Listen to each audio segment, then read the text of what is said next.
No, yeah, he took it, and he gave it to. Earlier. He gave it to him to sign. Okay, yeah. Roberta, do you have the sign in from, I'm just gonna pass around a blank sheet. no, you have from, for the last meeting, do you have, from building and housing, do you have the sign in? I have that. From the meeting we just finished. Yeah. Do you have it for the previous committee meeting? I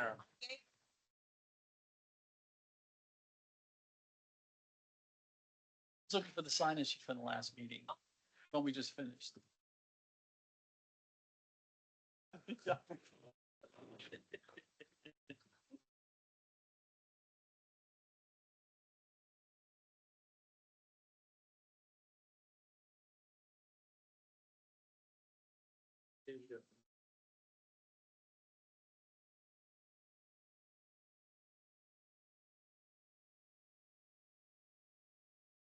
Was looking for.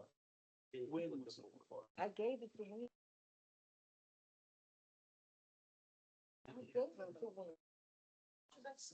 Yeah, he signed.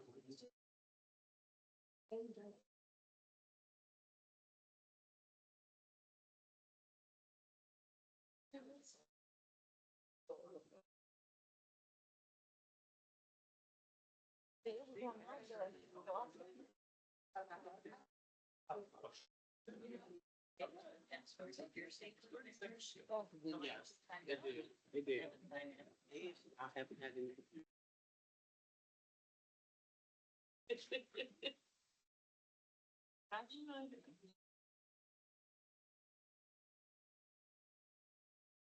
Kelly, just let me know when you're ready to start. You're good to go? Everybody ready? Yep. All right. Good evening, everybody. This is the meeting of the city council. It is June 15th, 2026. The time is 7:06 PM. I'm going to call this meeting to order. Will the clerk please call roll? Ms. Weiser? Here. Mr. King? Here. Ms. Sad? Here. Mr. Rock? Here. Ms. Marshall? Here. Mr. Wiseman? Here. Mr. Stokes? President. For all those who are able, please rise for the Pledge of Allegiance.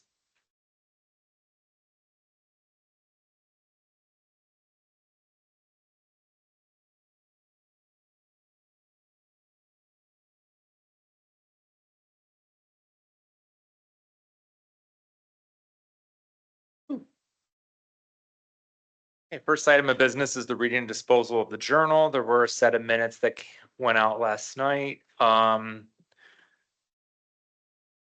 don't know if anybody had a chance to read those or if we need some more time to review. I'm okay with tabling them. If not, is there any comments on those minutes? I sent corrections to Kelly. They were minor, very minor. Corrections from Ms. Weiser.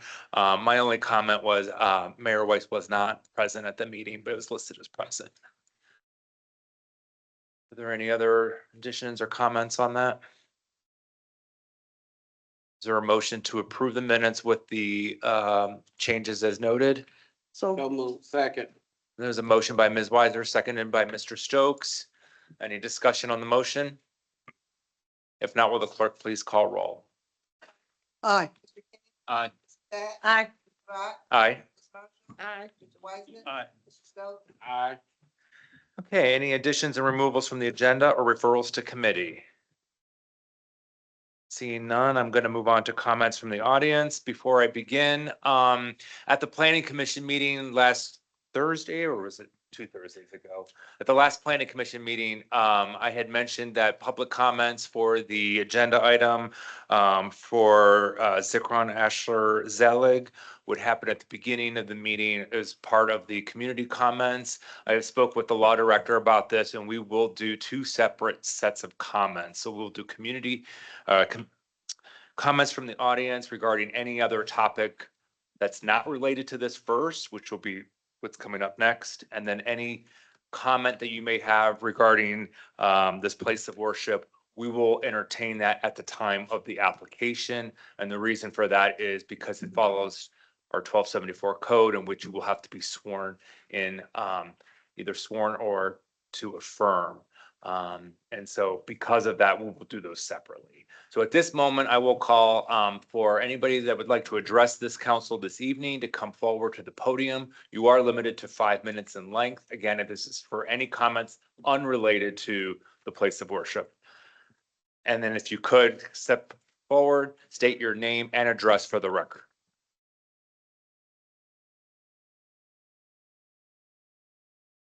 At 3750 Silsby Road.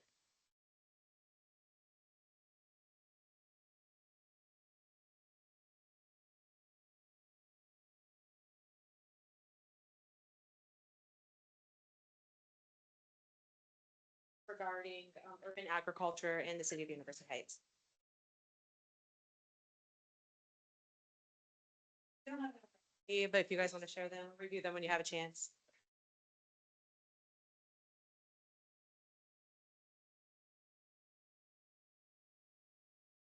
Sometimes when you plant something new, the first step is not the harvest, it is preparing the soil. Somewhere over the last few generations, many families have lost a connection that used to be ordinary. Growing food, cooking from simple ingredients, and understanding where our food comes from. Good evening.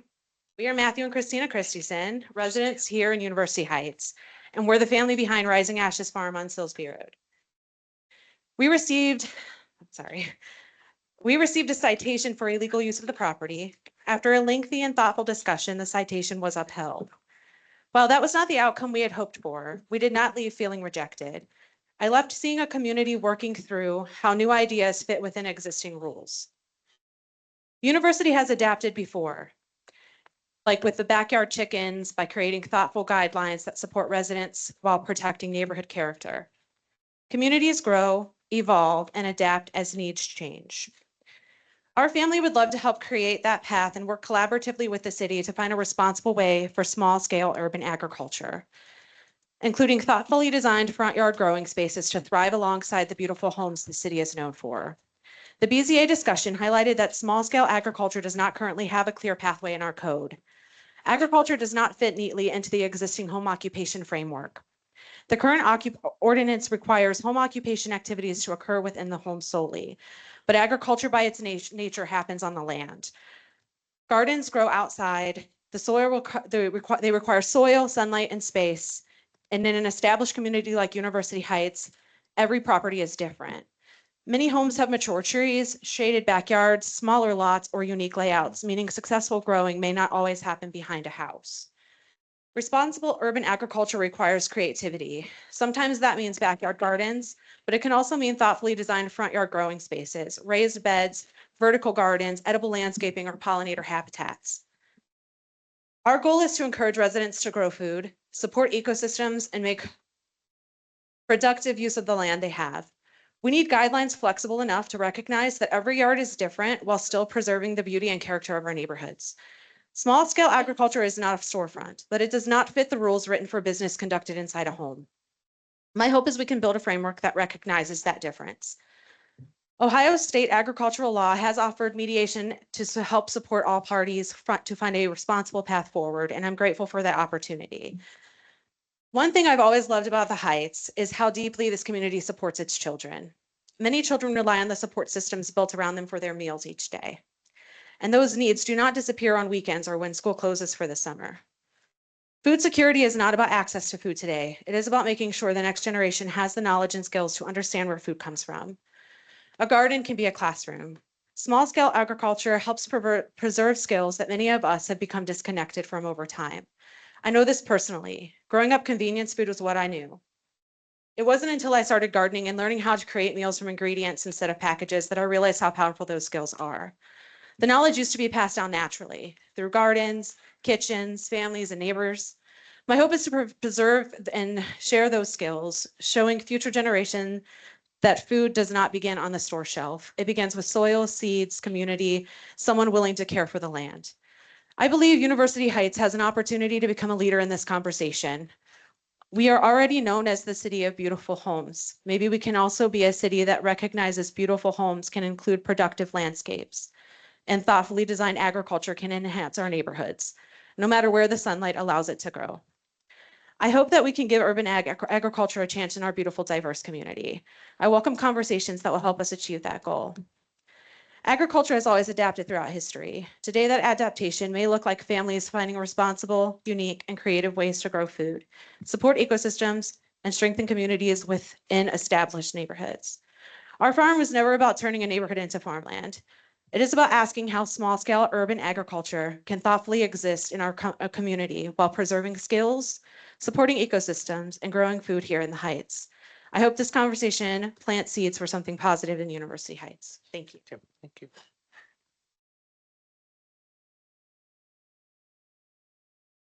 Would anybody else like to address the audience or the commission this evening? Again, this would be unrelated to the planning commission item on the shul.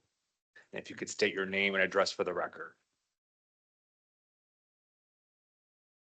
Thank you, Mayor Weiss, members of the council. My name is John Mendenhall. I live at 14137 Washington Boulevard at the intersection of Washington, Miramar, and Meadowbrook. I have come here tonight to share with you my concerns as a long-term resident of University Heights about the safety of that intersection in my neighborhood. 2 weeks ago, I became aware that the city is planning to install a roundabout at my location directly in front of my home and my driveway. When I thought about the implications of a residential driveway entering a circulatory flow of traffic, I became concerned. I sent a letter to several city officials seeking more information. I got a reply from the city engineer, but it raised more questions. I want to share with you tonight concerns about safety, about property access, and about ODOT compliance. First, safety. Traffic safety improvement projects benefit from careful analysis. When I got the reply from the city in an email, I discovered there was no access impact evaluation. There was no site distance analysis, no turning point, no turning path analysis. No alternatives analysis was done. No traffic study, no crash data supported this project. Traffic safety improvement projects require careful analysis. Let's turn to property access. The reply of the city indicated that my driveway is within the foundational circle of the roundabout. That means entry and exit from my driveway is affected by the circular flow of traffic in that lane and also the stripes, stripes that are painted on the pavement. That interferes with my safe entry and exit from my property, but not only my entry, but my family, my guests, my visitors, deliveries. Ohio recognizes homeowners' rights to safe, reasonable access to their property. And when a public project is installed, it may impede or cancel those safety measures. It requires careful evaluation. ODOT compliance. In the reply from the city explained that this project is temporary, that it's a pilot project, and it implied that it is exempt from ODOT regulations.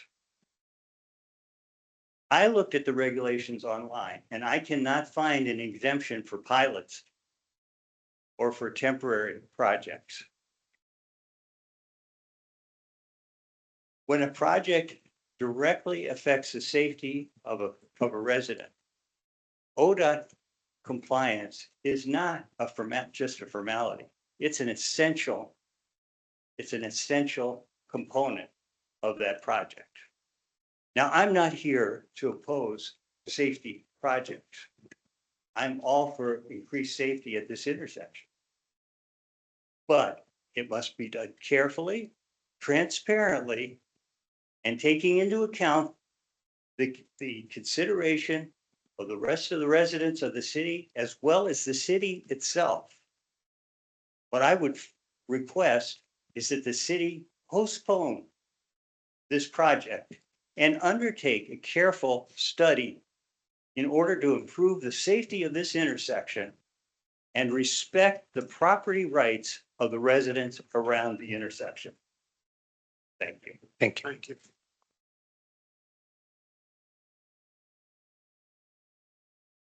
Would anybody else from the audience like to address the council this evening, again, unrelated to the planning commission item? And if you could state your name and address for the record. Good evening. My name is Katie McKinley, Catherine Capers McKinley. I live at 2250 Barrington Road. And I think that as I'm standing here, I'm listening to the thoughtful commentary from the folks around me. And what I have to say may seem a little trivial in comparison to these very thoughtful concerns from my fellow citizens. But I'm here to express something that has caused me significant concern. And I'd like to start by thanking each member of council for your service to University Heights, your service in our community, and not just in this room, but everything that happens to make sure that what happens in this room goes into effect. All of that service is truly admirable. So thank you for your service. As I said, my name is Catherine Capers McKinley. More than anything, I'm a proud born and raised Northeast Ohioan who deeply loves this community. And I'm here to speak about an issue that I and my fellow members of Keep University Heights Beautiful, the informal group, have become increasingly concerned about. But I'm here to speak on my own behalf. The health of our public streets. I'm not just talking about how our streets look. I am talking about how those streets, from the main arterials to the short neighborhood roads, like the one I live on Barrington Road, how those streets make you feel. Each of us wants to know that we are thought of and well cared for. We want our environment to exhibit the same. Unfortunately, litter contradicts this. A highly littered environment signals that carelessness is a tolerated norm and significantly increases the probability of further littering. There's observational studies that demonstrate that this is the case. They show that existing litter is the strongest predictor of future littering behavior. And I am so encouraged, I've been so encouraged by the response of our city government when I brought some of these concerns, but I wanted to make sure to be on the record and to specifically discuss some recommendations for your consideration respectfully into the zoning ordinances. And I believe I'm correct in saying that you're still accepting public comment on the zoning ordinances. Yes. Yes, you can. I strongly support the city's initiative to modernize zoning, but to protect our neighborhood infrastructure, I'm encouraging the commission and everyone here to strengthen language regarding waste containment in the zoning practices. Currently, unintentional litter driven by wind-blown debris is actively degrading the quality of life in our residential streets. And as the city's preparing for major footprint changes, including the Gateway North development and the new Trader Joe's, those of us who care deeply about this community should identify the ways the zoning rewrite can create a more enjoyable environment in which to live, study, run a business, raise a family. Specifically, I'd like to very respectfully request that the approval of any conditional use permit, CUP, or site plan for off-campus student housing and mixed-use commercial developments be legally contingent upon a codified developer-funded trash management plan. I respectfully ask the council consider the following conditions. I'm going to list 2 for these properties. Mandatory commercial containment. So properties that are designated as off-campus student housing or high-density mixed use must be prohibited from utilizing the standard residential receptacle of choice, backyard pickup. They should be required to install and maintain rigid, lidded, fully enclosed commercial dumpsters to avoid spilling and animal vectors.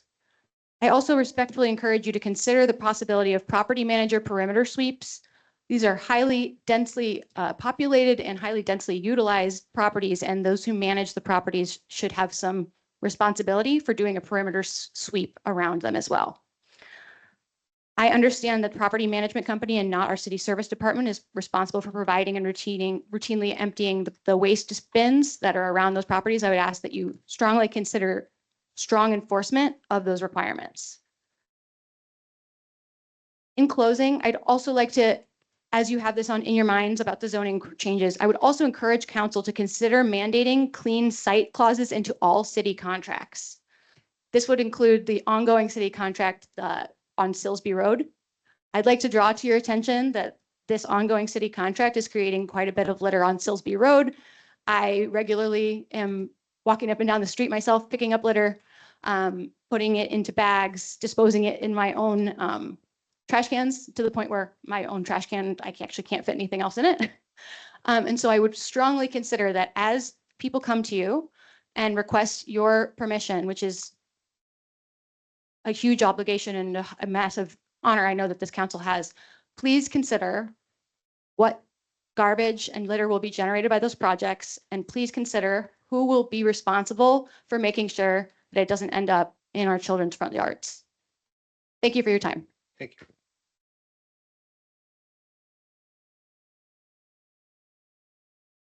Would anybody else like to address the council this evening?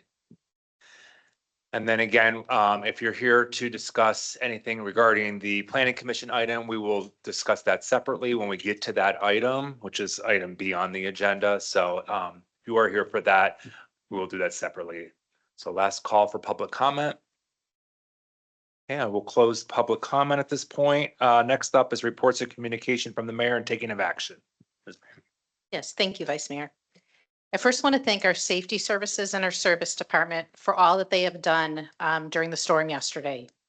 Currently, we have 5 trees that are in the process of an emergency cut down for safety reasons that will be done tomorrow, starting in the morning. Power is still out to less than 50 people in the community. There were 100,000 Northeast Ohio residents that were without power yesterday. One other issue is that there was no major damage to any homes in the area, so we were very thankful of that as well. I went to the annual RETA meeting last week. Many of us have a love-hate relationship with RETA, but they keep their service fee at less than 1%, which is very commendable for that organization, and it's a greatly needed service for all of the communities. Just some background, many years ago, every community had to file their own taxes themselves, which was a great burden to all of them. The Warrensville Center Road lead replacement project is complete. The next project on Warrensville, which is repaving, will begin in about 4 to 6 weeks with the hopes of completing by early November. And the additional repaving projects for the city for the 9 roads that we're going to be doing this summer will also be starting shortly. Thank you. That's all. Thank you, Mayor. Next up is reports of communication from the city council. I do not have a report. Does anybody from this council have a report to give? Not, we're going to move on to reports of communications from the directors of the departments. We're going to start with the finance department. No report. Thank you. How about a report from our law department? I have no report, Vice Mayor. Thank you. Next up is public safety. We'll start with police chief Rogers. Okay, is there a report from fire department?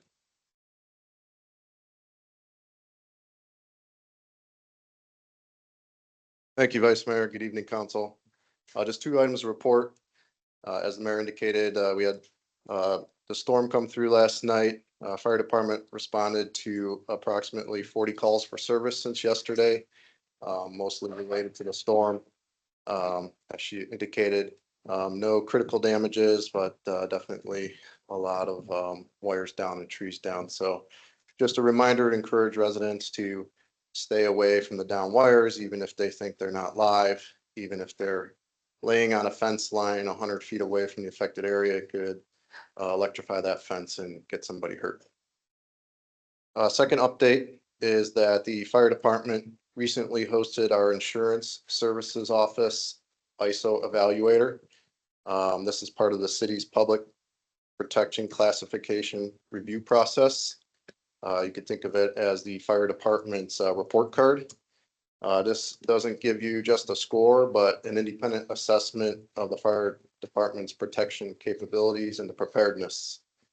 During the visit, the evaluator conducted a comprehensive review of the community's fire protection systems, including fire department operations, our staffing and deployment models, training, apparatus and equipment readiness, emergency communications and dispatch, our water supply capabilities, hydrant systems and maintenance records, automatic aid partnerships, and training. The review process really highlights the tremendous amount of work that our members put in along with our regional public safety partners every day. Much of this work is done obviously behind the scenes.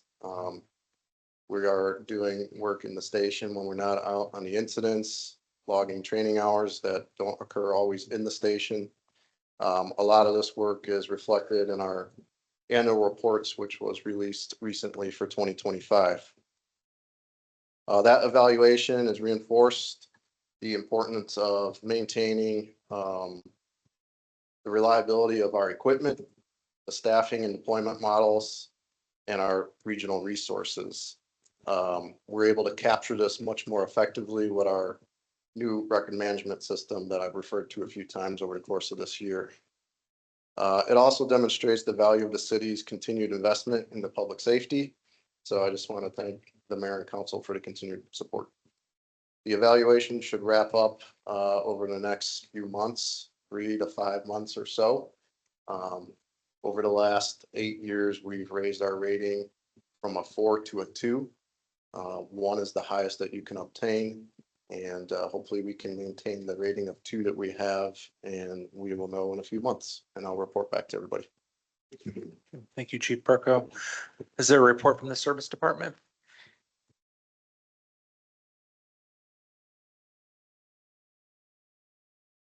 Thank you, Vice Mayor.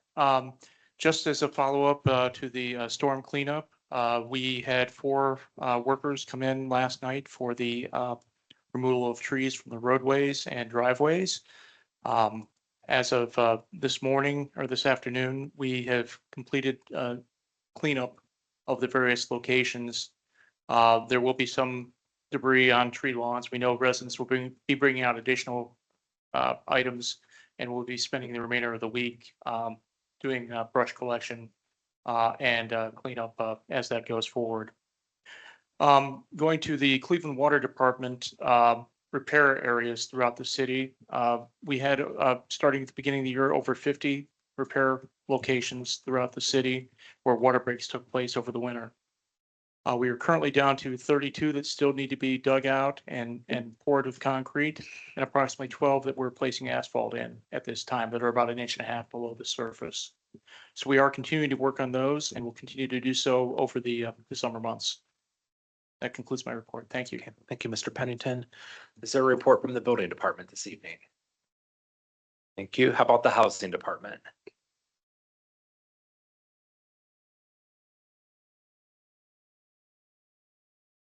Hello, thank you, Vice Mayor, and good evening, Council. This is some updates from the Housing Department. Currently, we only have 8 homes registered as a vacant building registration. We do plan on for our our inspectors will continue to document vacant properties along their routes and identify them, and correspondence will be sent out. Proper correspondence to the property owners to ensure compliance for registration of their vacant building registrations. Code enforcement activity as of June 11th, there are 251 open violations recorded in our system, and that is from January the 1st until June 11th. Currently, 171 of those are complaint-based violations. The Housing Department is reviewing these cases to ensure that each matter is properly resolved or closed, and that the department continues to operate in a timely and efficient manner. Short-term rentals, the Housing Department is developing a short-term rental application form to support tracking of all registered properties. We anticipate having the application finalized and processed by this Friday. Granicus is the company that we are using and has identified more than 35 advertisements within the city. The ordinance currently only allows for a total of 25 short-term rentals, which will be processed on a first come and first served basis. Any remaining properties will need to register as long-term rentals, and property with no registration will be subject to violation enforcement.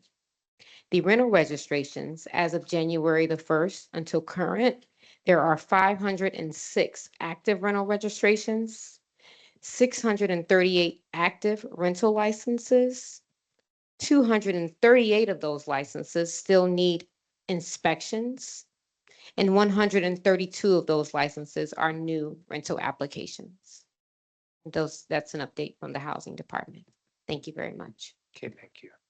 And is there a report from the city engineer this evening?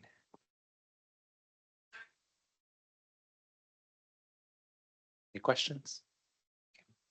And then I know our Ms. Kraus is out of town this evening. Is there a report for communications? Okay. And that wraps up reports of communications. Next, we'll go on to reading and disposition of ordinances, resolutions, motions, and considerations of agenda items, starting with agenda item A, which would be a motion to enter into executive session for the purpose of discussing union negotiations. Is there anything else I should add to that? Yeah, just to clarify, the purpose would be reviewing collective bargaining negotiations with public employees concerning their compensation or other terms and conditions of employment pursuant to Ohio Revised Code Section 121.22 G4 with the city's law director and labor council. Okay. Do I hear a motion to enter an executive session? So moved. Second. There's a motion by Ms. Sacks, seconded by Mr. Stokes. Any discussion on the motion? If not, would the clerk please call roll? Ms. Wiseman. Aye. Mr. Penn. Aye. Mr. Dad. Aye. Mr. Rock. Aye. Mr. Randall. Aye. Mr. Wiseman. Aye. Did you call my name? Yes. I'm sorry. Okay, we will be going into executive session. What that means, you guys could stay in this room. The council will move into the next room over. I don't foresee this taking very long. The time is 7:36 PM. We are now in executive session.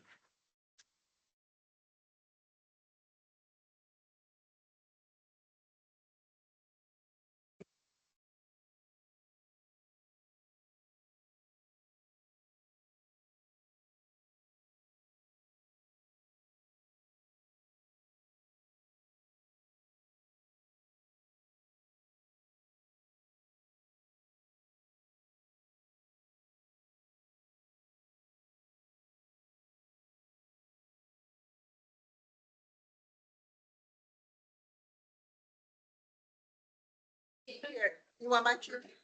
Oh, my God. Oh.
Yeah.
Yeah, we can take it easy.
Yeah, we've been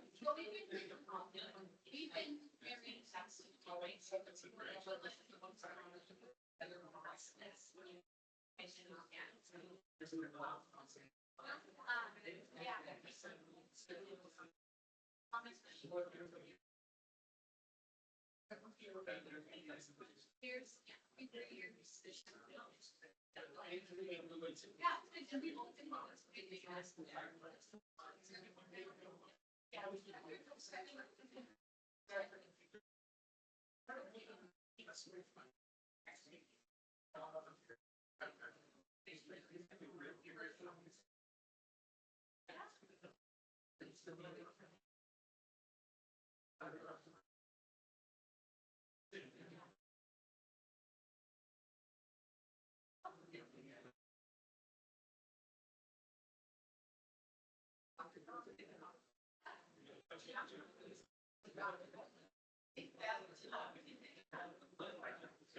I couldn't find it back in the service.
Holly, let me know when you're ready.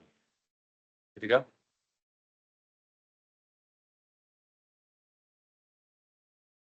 Hey, we are all wrapped up with our executive session. Before we go back into the meeting, I will have to call for a motion to exit executive session and enter regular session. Is there a motion? So moved. Motion by Mr. King, seconded by, who was that? By Mr. Stokes. Any discussion on the motion? Not, will the clerk please call roll? White, Aye. Mr. King. Aye. Ms. Scott. Aye. Mr. Rock. Aye. Mr. Marshall. Aye. Mr. Wiseman. Aye. Mr. Stokes. Okay, we are now back in regular session. The time is 7:58 PM. We will move on to agenda item B, which is a motion to approve a planning commission recommendation regarding Zikron Asher Zelig, also known as Zaz, at 4310 University Parkway, a special use permit and variances as presented, including building and landscape plans as previously presented, with conditions. Number one, vehicle entrance on Elmdale and exit onto University Parkway. Number two, an entire curb frontage lot line on Elmdale and University Parkway be designated as a fire lane and not be used for parking. And number three, entering into a development agreement. There are also 7 variances that are proposed. The maximum occupancy. Oh, that wasn't in the chat. That was right. Was it 150? Yes. Plus a cap of the occupancy at 150 persons. There are 7 variances that are being requested for this application. I'll read them all into the record.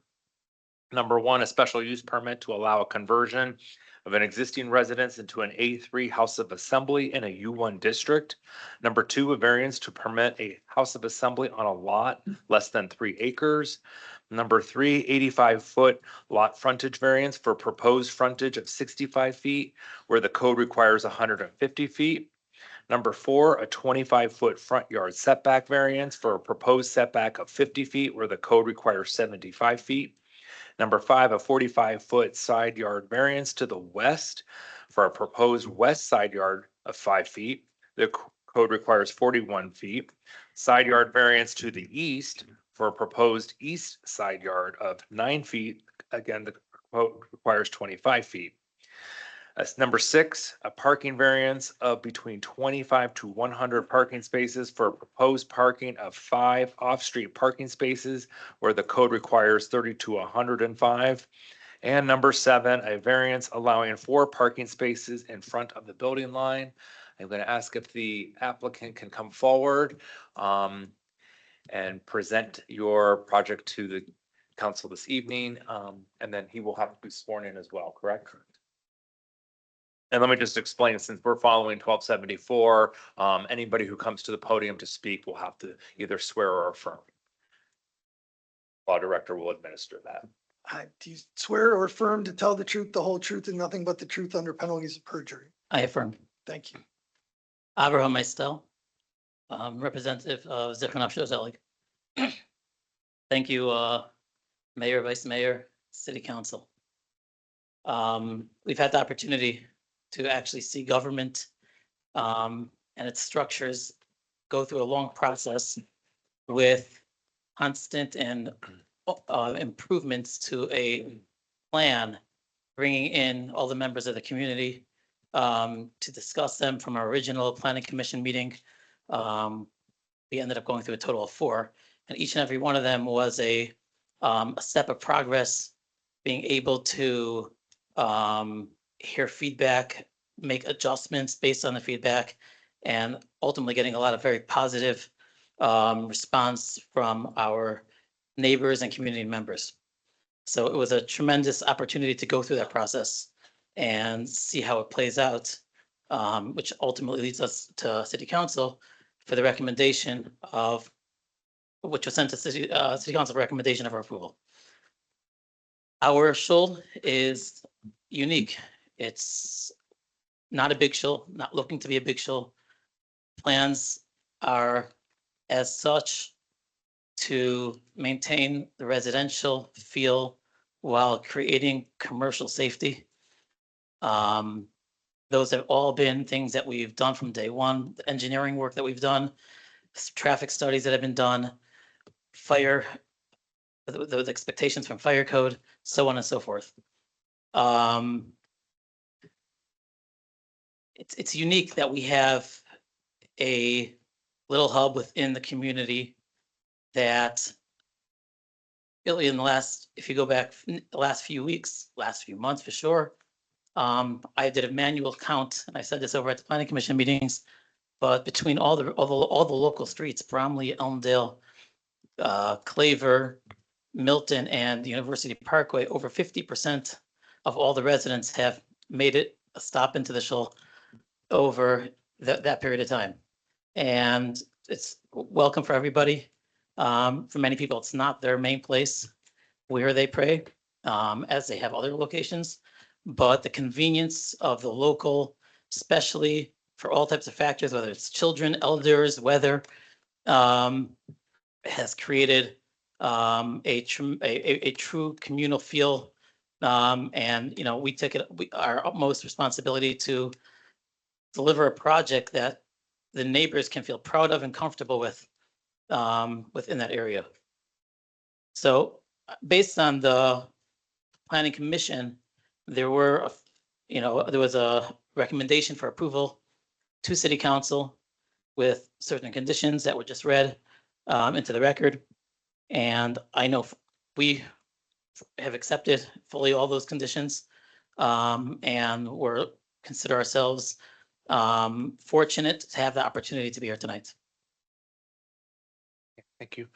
I'll just mention as the council representative to the planning commission, I attended all 4 of those meetings. I'll give you a little bit of a history. This project's This has been almost a year now that we've been going back and forth between the planning commission and the applicant. We've gotten to a point where everyone is comfortable with the project location. Specifically at the first planning commission meeting, the applicant was seeking to do a shul on 4 different parcels, a consolidation of those 4 parcels and include a parking lot. At that time, the planning commission was not in favor of consolidating the 4 parcels and adding a parking lot onto the site. So the applicant came back at another meeting and proposed a different scheme in which it was on 1 parcel. However, it was between 2 different houses, which I had considered a mid-block project. The planning commission was not in favor of that either, but was in favor of using one of the other 4 parcels for the location of the shul, which is on the corner of Elmdale and University Parkway. As such, the applicant came back at the 3rd meeting to propose the design at that corner location. The planning commission was more in favor of that because it's a corner lot as opposed to a mid-block parcel. It's more approachable on both sides. Was not, in between 2 houses. It was less of an impact on the next door neighbors. We've heard from a lot of different residents at all 4 meetings. It seemed that the applicant had worked with neighbors from the first meeting to the second meeting to work out issues between some of the neighbors, and they had come out at the second meeting in support after speaking out against it after the first meeting. So we did hear a lot of residents change their opinion on the project as the project became more favorable. Then it came to the planning commission at the latest meeting, which is where we set some of the conditions, which I read into the record. It's one thing that stood out about this project is that it's not a new build. This would maintain the existing structure of the home. It's going to look like a house. So that was important that it maintained that residential feel. There were drawings that were submitted at the 3rd meeting that included landscape, which we had approved as the planning commission had made the recommendation to approve to city council as presented, which included the landscape plans. As well as it included provisions for ADA. There were ADA parking spaces included. There were ADA restrooms included. With regard to the building code and fire prevention code, the building is situated as such that, exits will now open outwards. There are exits out of the basement. Again, the safety was of most concern of the planning commission, and I think the applicant has done a really good job at demonstrating that and making the revisions to appease the members of the planning commission, which then voted unanimous in favor of bringing this to the city council this evening. So that's what I wanted to state. Is there anything else from the law director? You read all the meetings that I should mention? There's not Okay. presented well. Okay, then I will open up to the council for any comments or anything that wants to be said. Just let me know. Anybody from the council want to speak? Mr. Wiseman? Yes, I want to commend the rabbi and the shul. I've never seen an applicant so interested in working with council to help them make the changes that council and the planning commission was looking to do. We've approved a number of these both recently, well, mostly in my previous time at council. As I'm in favor of this. I have no problem with this. I'm sure it'll help the neighborhood. I like the design we have. I will offer a note of caution because I'm just a tad concerned that University Heights becomes a city that has a synagogue on every street, and I think that would really change the entire neighborhood and the entire city. So I think I look forward to this being dealt with in the zoning code, so we could have actual specific guidelines that these places can follow, and we don't have to grant variances for everything, because I think that is sort of the dangerous line that we're walking on. But again, I think Zaz is great. They're great for the neighborhood. I'm in favor of it, but I'm looking forward to the zoning code so we can have actual concrete rules about how these things go. Thanks, Mr. Wiseman, Ms. Sachs? Thank you. Thank you very much for coming before council. I did attend several, if not all, the planning commission. I can't remember for every single one, but I did see the evolution of this project that was one extremely unpopular, both in structure, as Vice Mayor Rock expressed, and with the neighbors, to evolve to one that conforms to all the requirements set forth by the planning commission. Zaz also reached out to the neighbors, who went from extremely adverse to the vast majority, not everyone, but the vast majority actually embracing the project. Zaz is differentiated, I think, from other house shuls because it looks like a house and it is on the corner. And it would just need interior remodeling should the neighborhood change at a time from now. So if it passes, this is responding to community needs now, but could then change to future community needs by bringing it back to the city if necessary. So I do support things that addresses community needs, and one that can also be flexible if that time happens. Thank you very much. Ms. Weiser? I'd like to go over a few items that I spoke to Mr. Bryan about, just for clarification on the record. Number one, this is a special permit. Am I correct, Mr. Bryan? That's correct. And there is a time constraint with special permits, is that correct? They have to be renewed every year. They have to be renewed every year. So just to talk about that process, so there's a $50 renewal application fee that triggers a review by building department. They would just review that any conditions that were imposed on the issuance of the special use permit are still being complied with, and there isn't any significant changes in use or those conditions. We can't impose new conditions on them that we didn't previously impose on them, but we have to make sure they're still upholding their end of the bargain. And at that point, it would go to planning commission to renew them.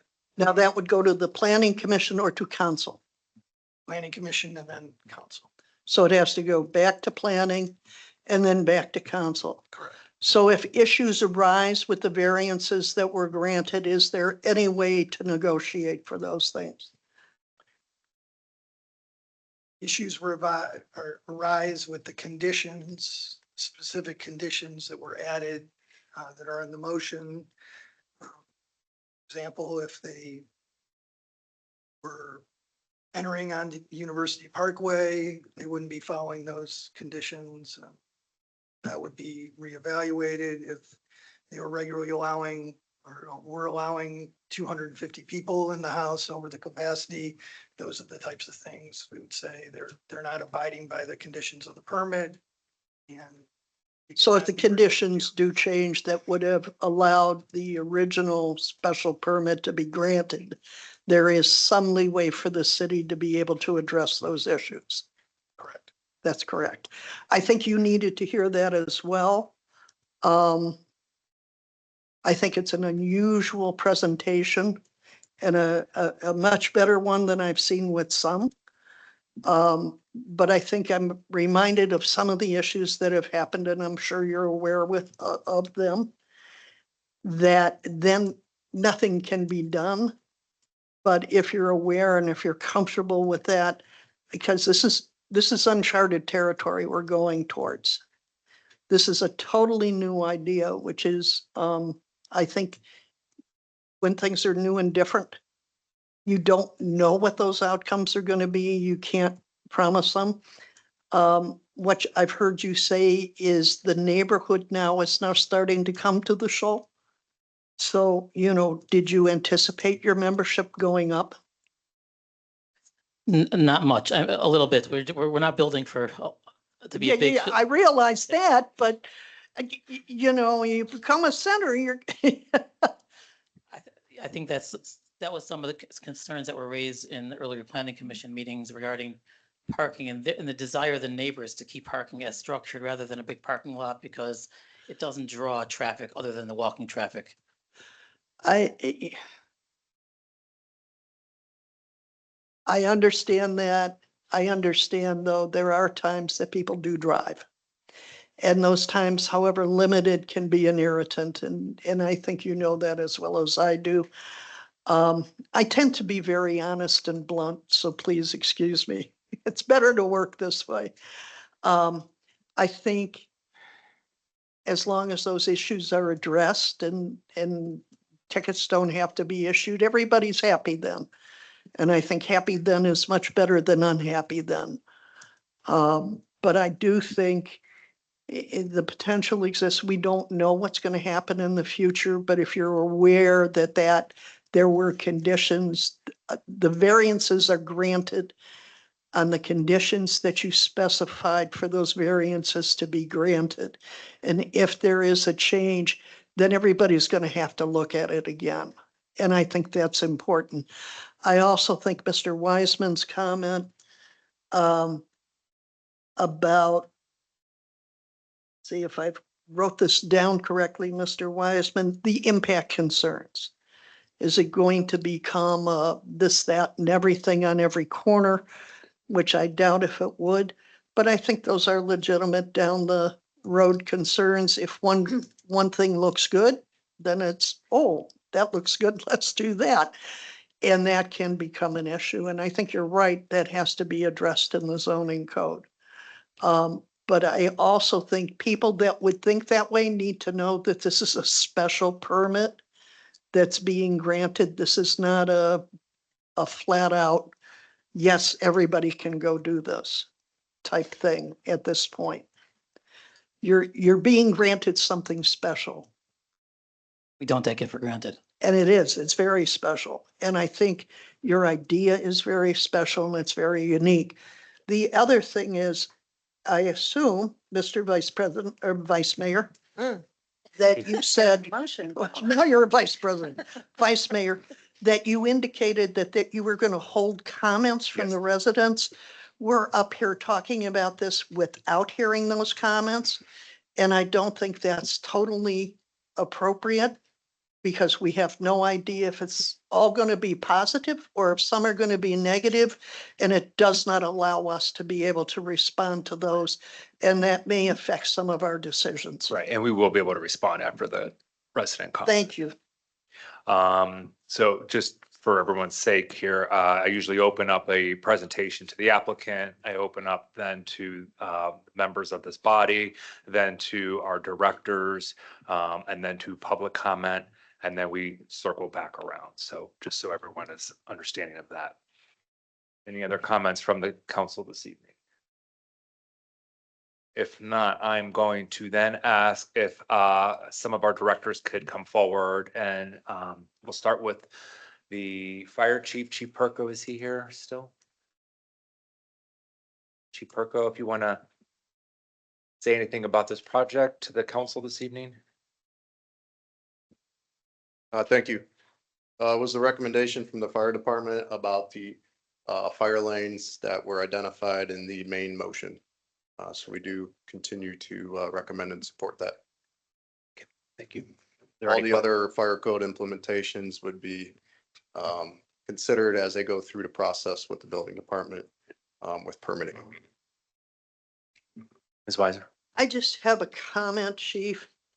On your Fire Prevention Bureau sheets, it says circle your answer.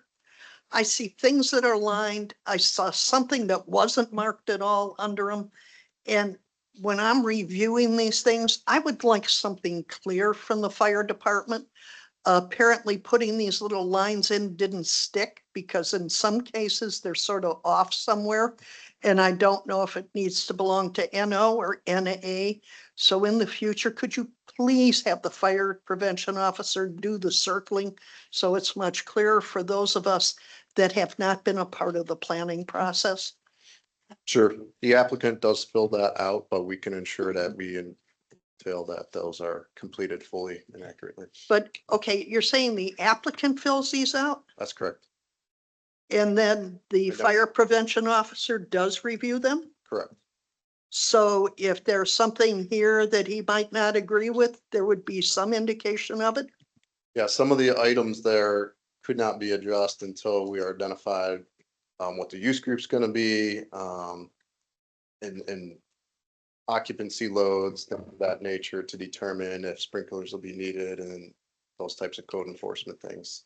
So we met with the building department, and like I said, that a lot of that will come if this is approved as we move forward in the permitting process as the code requires.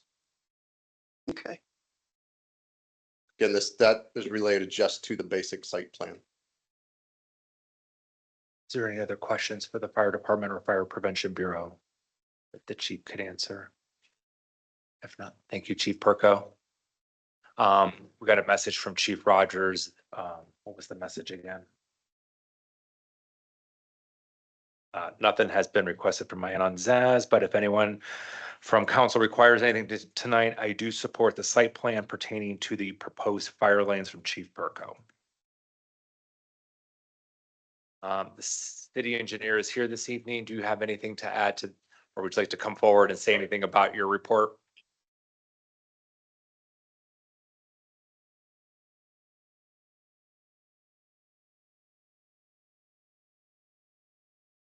Good evening. So no major objections, just some details that will be needed in the final site plans, engineering plans, just to make sure that any of the work that's in the right of way is meeting our city standards. So maybe the biggest thing is there's a catch basin that's going to end up in the middle of their driveway, the exit driveway. So they'll be responsible to change out that casting on there to make it a flat grate casting. Right now, it's an upright casting. I mean, that's really about it that I had. They're not doing a lot of changing grades and stuff on the site. So the driveway's a little bit on the steep side, but that's more of an opinion rather than it has to be less than a certain percentage. So any questions? And the plans were reviewed for runoff? Well, it's not total final design, engineering design Okay, plans so we're yet. not there So, yet. yeah. That's the side. Okay, So thank you. I gave them some guidelines, some, recommendations and things I'll be looking for in the final plans. And then Ms. Mockbee, an item came up in planning commission. I just want to make sure we're okay with that. The one apron at one point was too close to the intersection. Has that revision satisfied you? Well, I think, And we changed the flow, so you would be Yeah. entering there. You yeah, wouldn't be so exiting anymore. it's entering from Elmdale and exiting on University Parkway, looking at some of the other intersections and some of the other driveways. There's other locations that driveways are close to stop signs. Yeah. So I don't know if, we can penalize Zaz for that or not. And that was the reason for the entrance. Yeah, they one way changed and the it. exit. I think, cars aren't gonna It's be safer. stacking up there, hopefully. Okay. Any other questions for the city engineer? Okay. Then I will open up to comments from the audience. As chairperson, I'm going to set some ground rules. We will cap the discussion at 5 minutes per individual. I'll keep track of time, just like we did with the earlier public comment. The law director will either ask for you to swear or affirm that you're telling the truth and the whole truth. And then when you come up to the podium, please state your name and address for the record. If anybody would like to address the council this evening, please step forward. So you state your name and address, please. Shua 11, 4438 Groveland Road. Thank you. Do you swear or affirm to tell the truth, the whole truth, and nothing but the truth under penalties of perjury? I affirm. Thank you. Just want to thank the council, the chiefs. I know Chief Rogers isn't here, and the law director, law enforcement, fire safety, amazing neighbors, and community of University Heights. Amazing job with the storm so far. Really, really impressive. We got our power back. I'm sure, you know, you had what to do with it. We lost power yesterday, got my kids flashlights from Walmart, and the power went on this morning, so thank you. So just want to say a couple points that I've heard in conversation with people, some of the concerns about the shoal and maybe why it would be a benefit. So first of all, someone once asked me, says, how come so many Orthodox Jews live close to each other? And the answer is because one of the prohibitions of the Sabbath and holiday is that you can't drive. You don't drive. So, I mean, that's why. Otherwise, yeah, I might live in Orange. I mean, actually, never mind. Sorry, take that off the record. Just for illustrative purposes. No, of course I would live in University Heights. Delete that. Yeah, so that's that. And then another thing is speeding. So I've heard, you know, people are concerned about speeding. I mean, there's highway patrol to catch speeders. Speeder is a personal issue. Just because people speed in university doesn't mean they belong to the shoal. To chunk them together and say they belong to this institution is it doesn't sit well with me. Speeding is a personal issue, not a 4310 University Parkway. It's just, yeah. The next thing is, I'll come back to one of the other things. I don't know if I should say it. The also parking congestion. I mean, there's a lot of other places that has a lot of parking congestion in the city, for instance, by John Carroll, also by Carpool, by the school at the end of University. It's called Garrity. Tons of congestion by Garrity. You know, I'm from a big city, and this isn't a big city, but there's a lot of areas in this University Heights that mimic a big city, and you know, it's a very, very unique city. So I could see it not being a problem. And another thing is about being unsafe for kids. I mean, I'm not downplaying any unsafety, but anywhere is unsafe for kids. I mean, I teach on Green Road, they have carpool. On all sorts of streets, they have carpool. And I tell my kids to stand 5 feet back from any corner. And I also do that because I know that cars could just run over your toes anywhere. Happens in any city.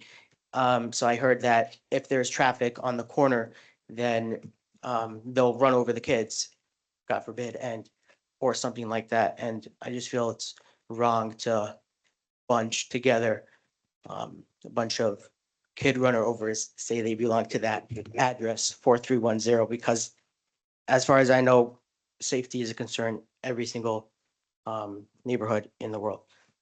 And the last thing is the zoning commission gave their blessing. It seemed like unanimously, so I would urge council to please approve it, and it would benefit me and my life greatly. The thing I wasn't sure if I should say is just the language I heard that having more of these shows might be a danger and a concern, just made me feel a little uncomfortable, and just wanted to say that. Another thing is, you know, we're one nation under God, and in God we trust, and this show is really to bring more godliness into the community without imposing it on anyone, obviously, but just having people connect to their God, and I think that's a beautiful thing, and hopefully council could approve it. Thank you. Thank you.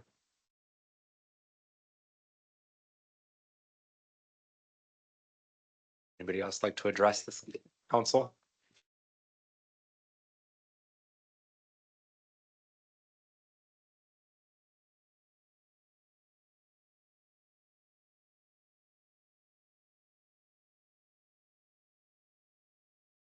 If you state your name and address for the record, and then you'll get sworn in.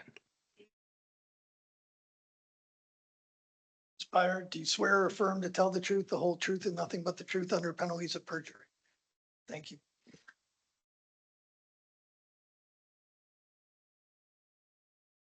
Tonight's items, item 9B, concerns the special use permit and 7 variances on a lot at University Parkway in Elmdale that, if approved, may open the door to the approval of non-residential uses in residential areas citywide, which the current zoning code does not allow for, which the zoning review in process right now should not allow when completed, and which our residential streets were not built for. Please let me emphasize the opposition from many of us who actually live on this block between Bromley and Milton in no way is meant to infringe on anyone's constitutionally protected right to assembly in their own homes, whether for religious or any other purpose. Rather, this is in response to almost 8 years of continued traffic, parking, and congestion issues, and conflict between neighbors on a street that was not built for this volume and that already sees daily traffic and backups due to Garrity Elementary's south entrance at the end of Bromley Road. In an area where property values have soared because of its proximity to houses of worship, this applicant has removed 3 single-family homes from our housing stock. The applicant's leadership and family live on other blocks, and some of those who have come to speak in support at Planning Commission meetings do not live on University Parkway or even attend ZAS. They've come to speak from as far as Milton and Groveland. They haven't seen the problems themselves, and perhaps they're supporting this project because they do not want to see it on their own blocks. If so, I would think they would understand our point of view even more. When we began taking on Jewish religious observance 20-something years ago, we were taught that taking on the 1.2-mile walk to shul each way was considered praiseworthy. That it says in our text, Pirkei Avos, or Ethics of the Fathers, according to the effort is the reward. When we moved here, we were thrilled to only have a half-mile walk to shul on the Jewish Sabbath and holidays. Allowing this zoning change in the middle of a residential block, granted on a corner, would serve the convenience of a few who live less than a half mile from established shuls, but not those of us still living on our block. The first 3 years in our current house, I watched nervously every trash pickup day when the trash buggies drove dangerously close to the Hebrew Academy girls lined up in my neighbor's driveway for the school bus. Things came to a head in May of 2021. We had an email exchange with the property owner that was shocking in its lack of concern for the children on our block. The owner made it clear he did not want to hear from us, and we complied. Around that time, I learned that the city had issued a cease and desist order, which was ignored with no action taken by the city. 2 years later, the bottlenecks were worsening, and I first approached City Council in October 2023, asking for help from the city, suggesting the possibility of establishing a school zone on our street up until the Garrity driveway at the end of the street, and or adjusting the timing of trash pickups. Again, no action was taken. Over the last few years, several other congregations have successfully worked with the city to have their plans approved in the permitted zones, and it would only be fair to those congregations and to others who have had their plans rejected for the same standard to continue to be applied. In April 2025, about 20 of us neighbors signed a petition that was given to the city opposing the rezoning of 3 lots at University Parkway and Elmdale as a place of worship, not 4, just mentioning that. The next month, 9 of us neighbors spoke at the Planning Commission meeting to oppose the proposed application. And to be fair, at least a couple of those neighbors have changed their minds since. There is additional history that I cannot fit into my 5 minutes, especially with our 2 new city council members this year and 2 brand new Planning Commission members who voted with the other 2 present last month to refer this item to council tonight. It is simply impossible for you all to have the complete picture. At the very minimum, I ask that you table this item tonight. Again, we fully support the right of residents to peacefully assemble in their homes. But again, this project has also removed owner-occupied homes from the pool of available housing. And if this is approved, It unfortunately sets a precedent for more such applications of a non-residential nature to be approved on residential streets citywide. Thank you all for your service.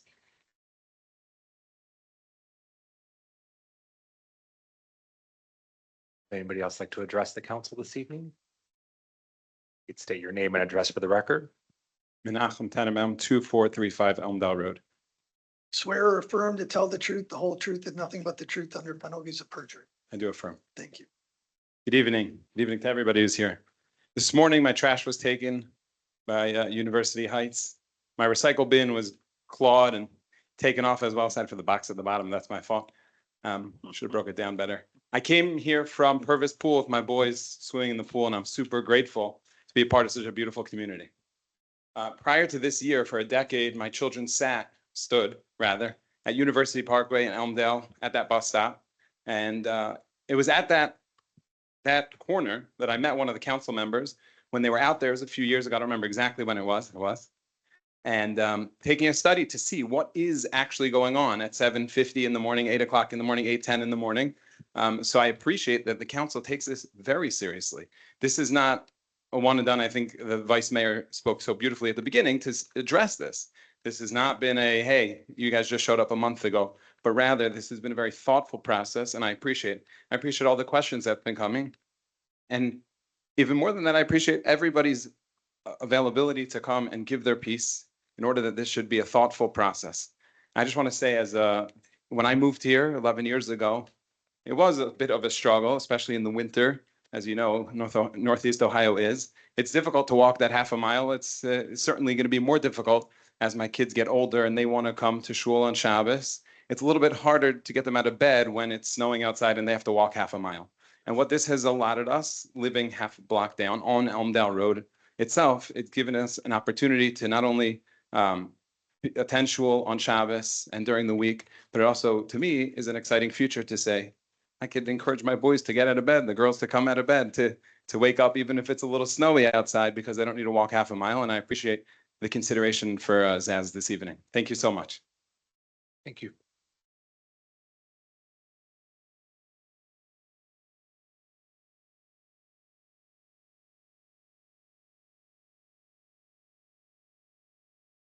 Your name and address for the record. Michael Solganic, 2447 Bromley Road.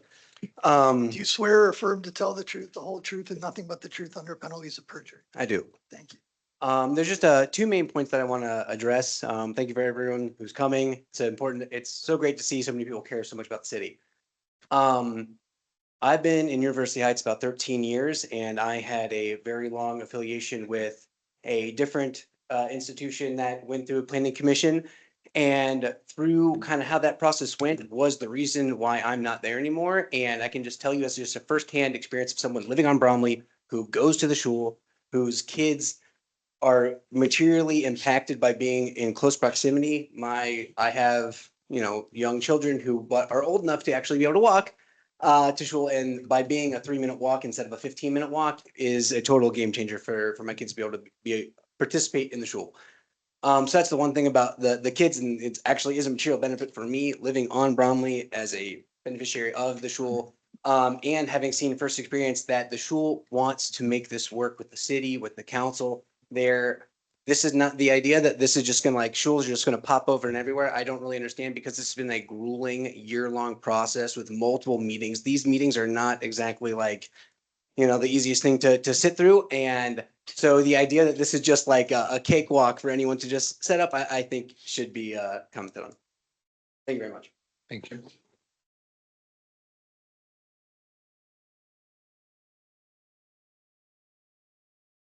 Hi, my name's Aaron Ludner. I live on 4460 University Parkway, the first block from Green Road. Swear or affirm to tell the truth, the whole truth, and nothing but the truth under penalties of perjury. I affirm. Thank you. I think I'm going to be really brief here. I moved here from Brooklyn, New York in 1998. I moved here to get away from all the hecticness. In New York, I think building codes are built to be violated, to be worked around, and it's pretty much, everyone does whatever they want. I came here, there is more structure, there is more organization, there is more planning.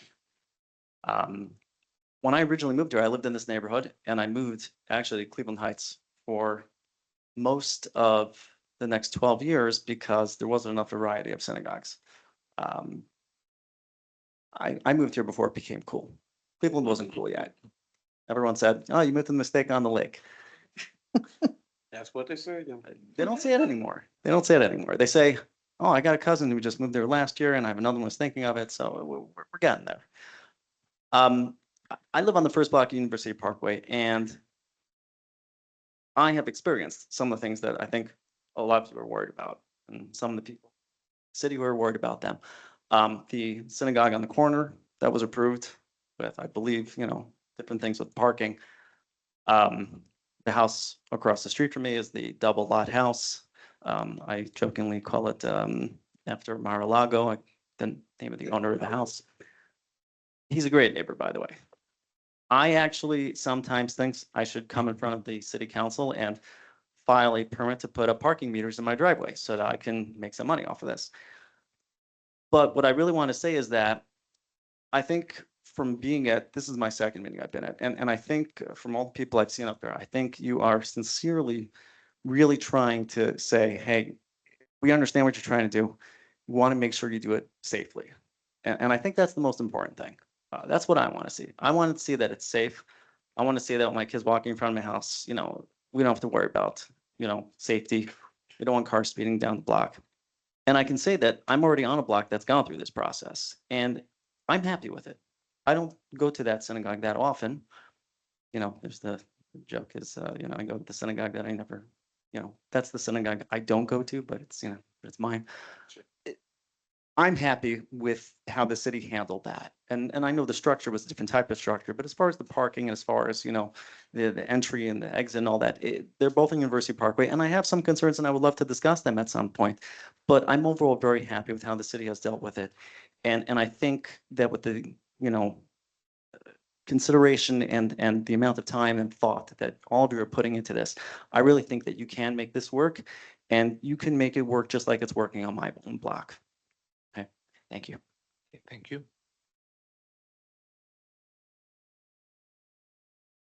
Anybody else like to address the council this evening? Going once, going twice. I see somebody coming up. All right.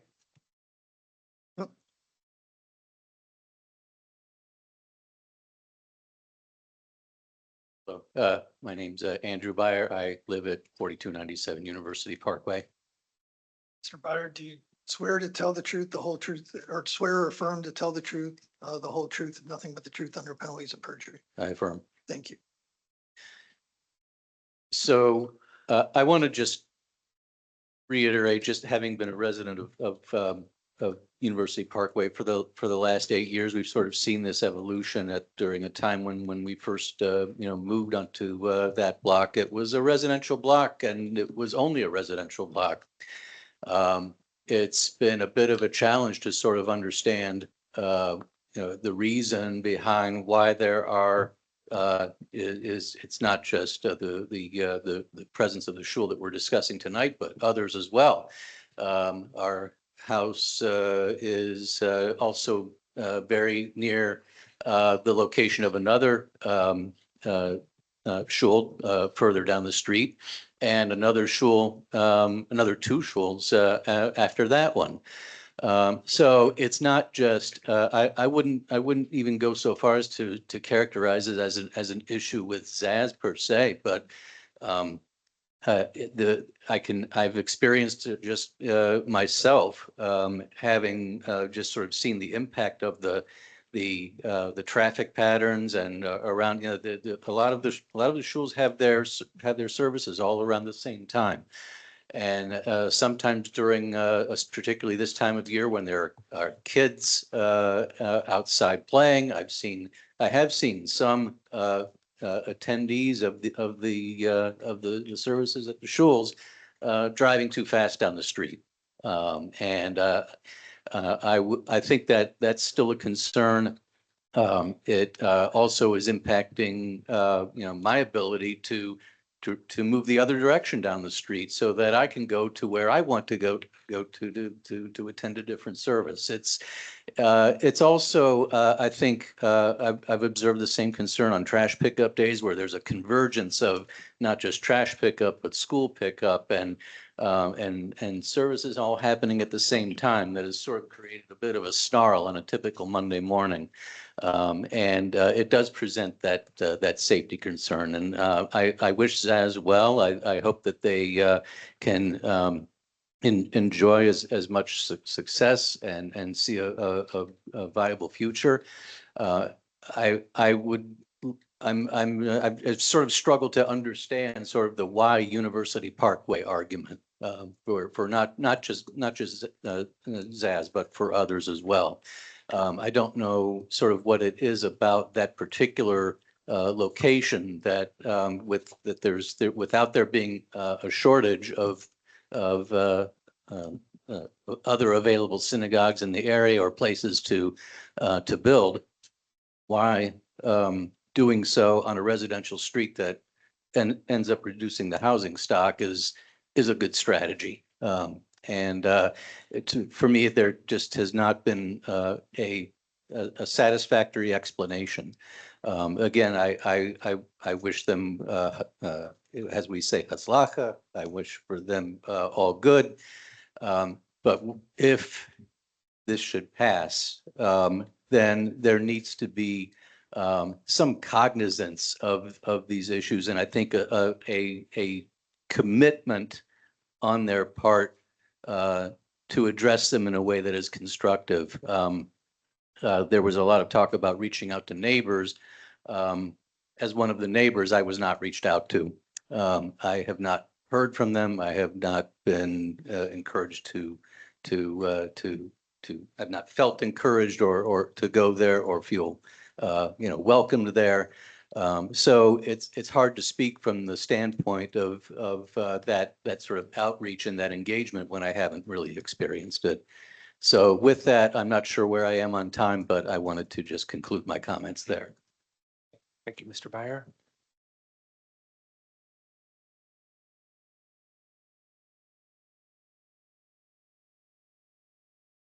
My name is Chaim Sheward. I live on 4421 Groveland Road. Swear or affirm to tell the truth, the whole truth, and nothing but the truth under penalties of perjury. I do. Thank you. I just wanted to say two quick points. First of all, I'm pretty new to the area, so I don't know. I haven't been to even all the synagogues yet, but but even though I live on Groveland, Zaz still is because of where I live on the block. Zaz happens to be the closest synagogue to my house.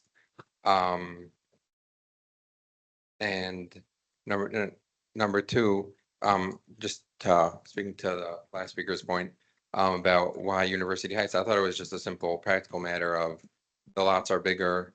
Like on Groveland, they're like pretty narrow. You couldn't possibly build any sort of building on one lot. And then also the location there is central to, they're kind of like located in like the middle of the Jewish community in like the north-south, direction. So thank you. Yep, thank you.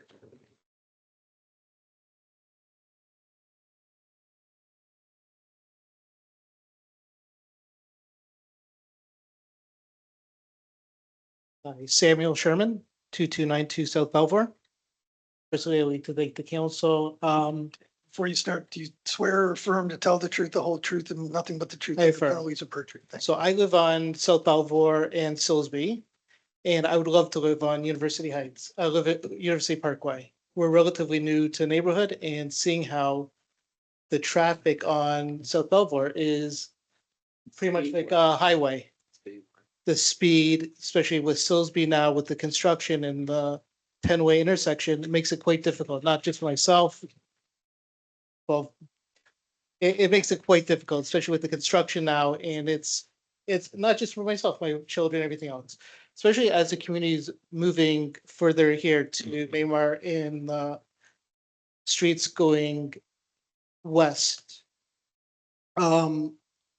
it's imperative that we have a community synagogue and one that's closer to us as well, and one that is warm and something that our families are enjoying. It's close by without making the trek all the way to Green Road.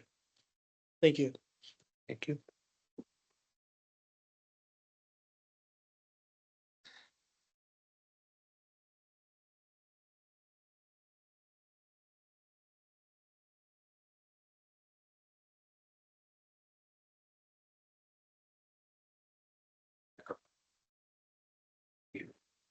My name is Harry Shapiro. I live at 4492 Groveland Road. Shapiro, do you swear or affirm to tell the truth, the whole truth, and nothing but the truth under penalties of perjury? I so affirm. Thank you.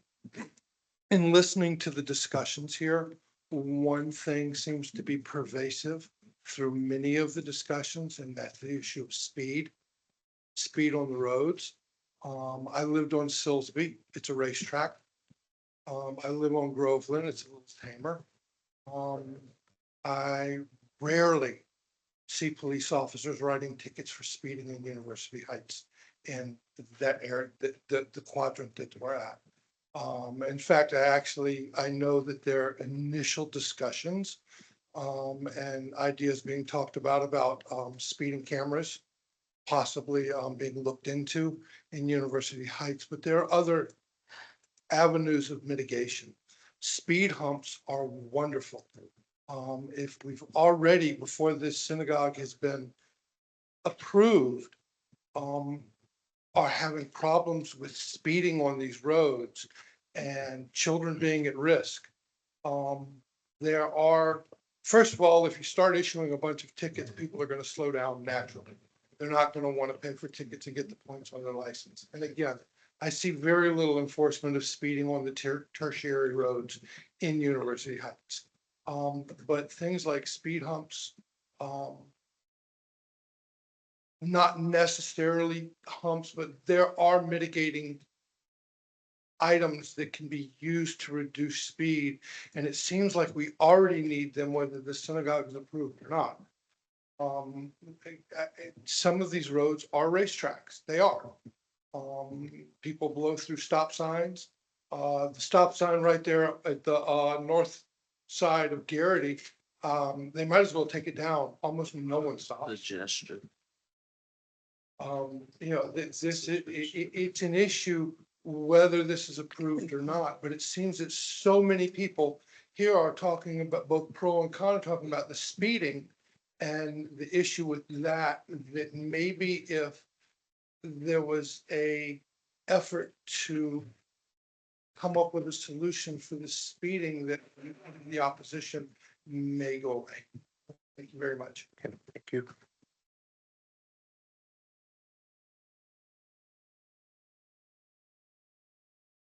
Would anybody else like to address the council this evening?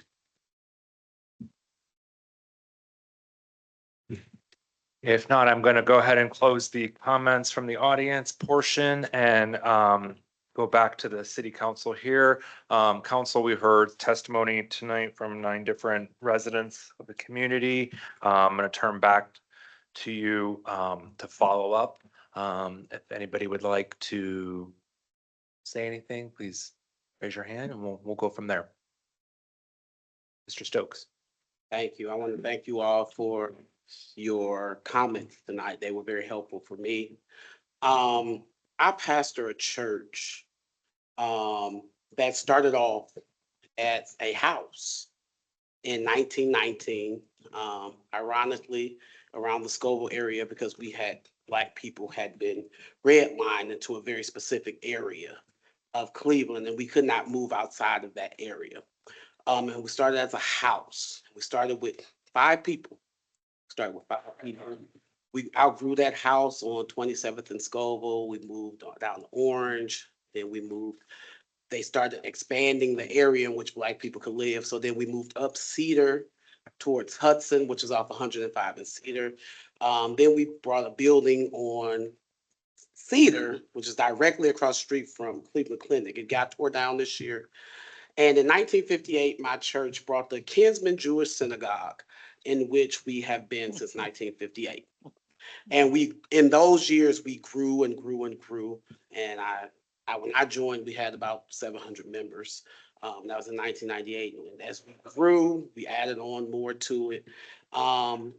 So I'm very sensitive to religious freedom. I'm a good Baptist. I believe in separation of church and state, but I am also sensitive to religious freedom and people having the ability to worship freely and even in their own homes. Very sensitive to this. However, I live in this tension because while I'm sensitive to it, I live on Washington Boulevard, far west, the very first house on my side. The house next door to me is in Cleveland Heights. And every Sunday I wake up to go to church. The entire street is full of cars. Every single Sunday, New Community has a street full of cars. Sometimes I cannot back out of my driveway. Sometimes I cannot even enter my driveway because my driveway is blocked.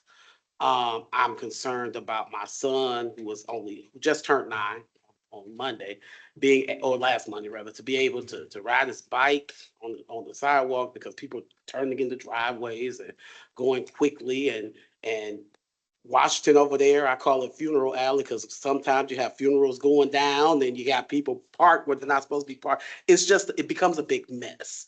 So I'm living in this tension. So listening to the varying ideas and the varying requests and the varying different things that were said tonight has been very helpful for me.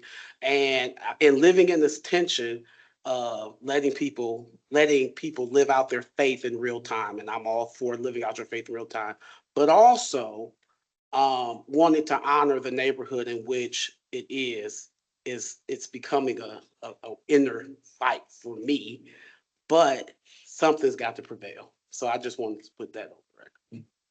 Thank you. Ms. Sachs. Thank you. I'd like to thank everyone in this community who are here in this room and who are not here tonight for their comments throughout this entire process, including tonight. So since I was referenced in one of the comments tonight, I feel the need to relay my personal observations. So I took the safety comments that had been articulated from the beginning. I took it very seriously, which is the reason I decided to stand on University Parkway at Bromley and Elmdale 7 to 8:30 or whatever time in the morning throughout the bus pickup on Mondays when there was rubbish collection and the synagogue having services. I stood there not only once, but twice, once in the fall, once in the spring, because I wanted to really see and do my due diligence.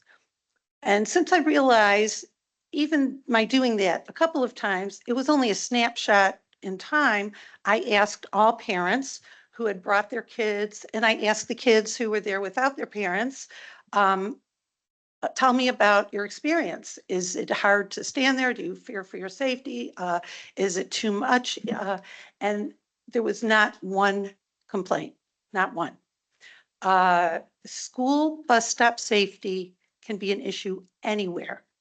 Speed is also an issue, and we have it throughout our city.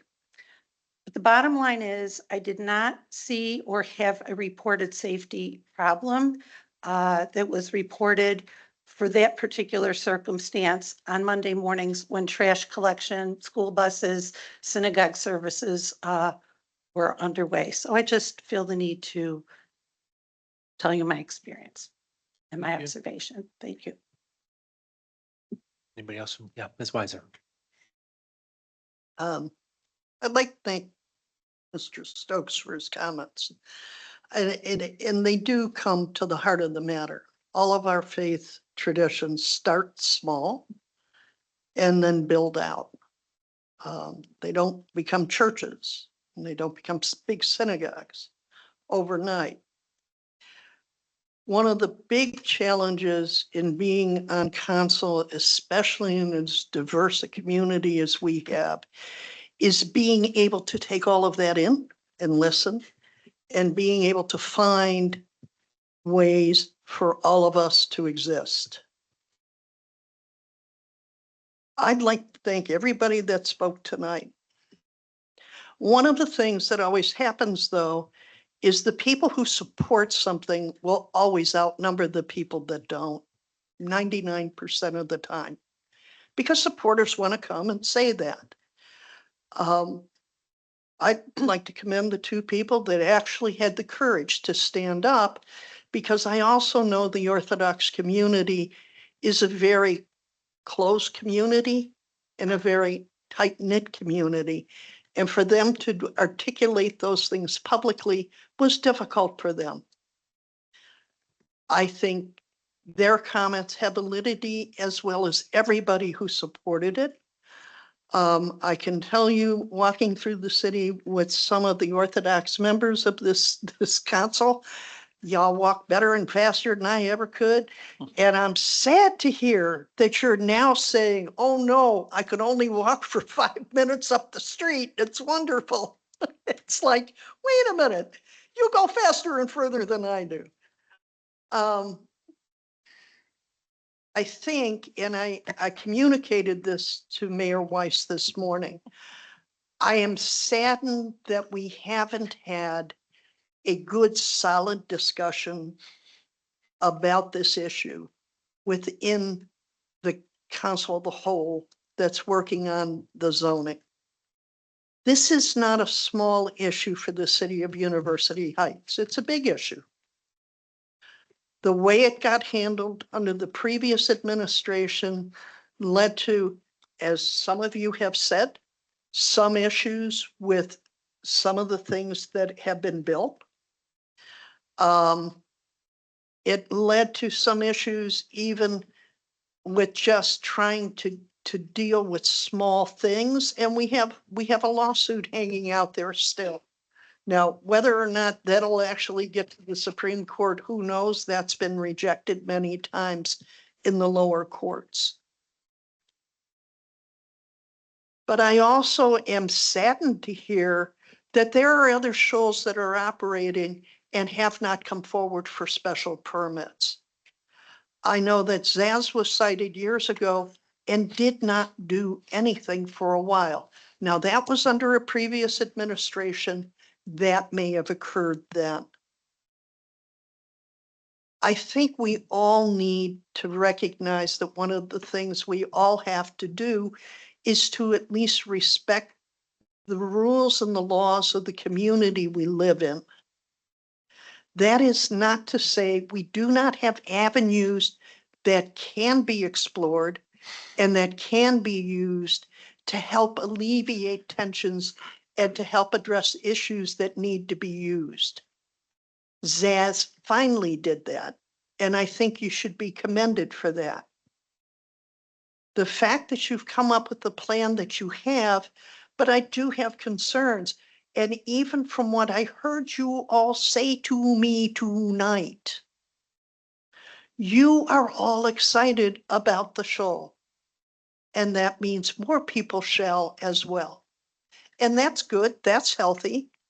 But what do you do when you outgrow that? What do you do then? What are your plans? How do we handle larger structures? Those are things that are down the road, but those are things we also have to look at today. How do we help you do that is also another part of the equation. And that's not what's being answered. I have consistently complained, even before I came on this council, that this city has a bad habit of issuing variances left and right.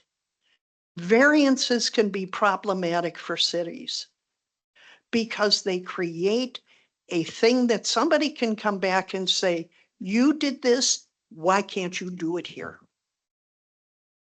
You did that, I will sue you because I want that.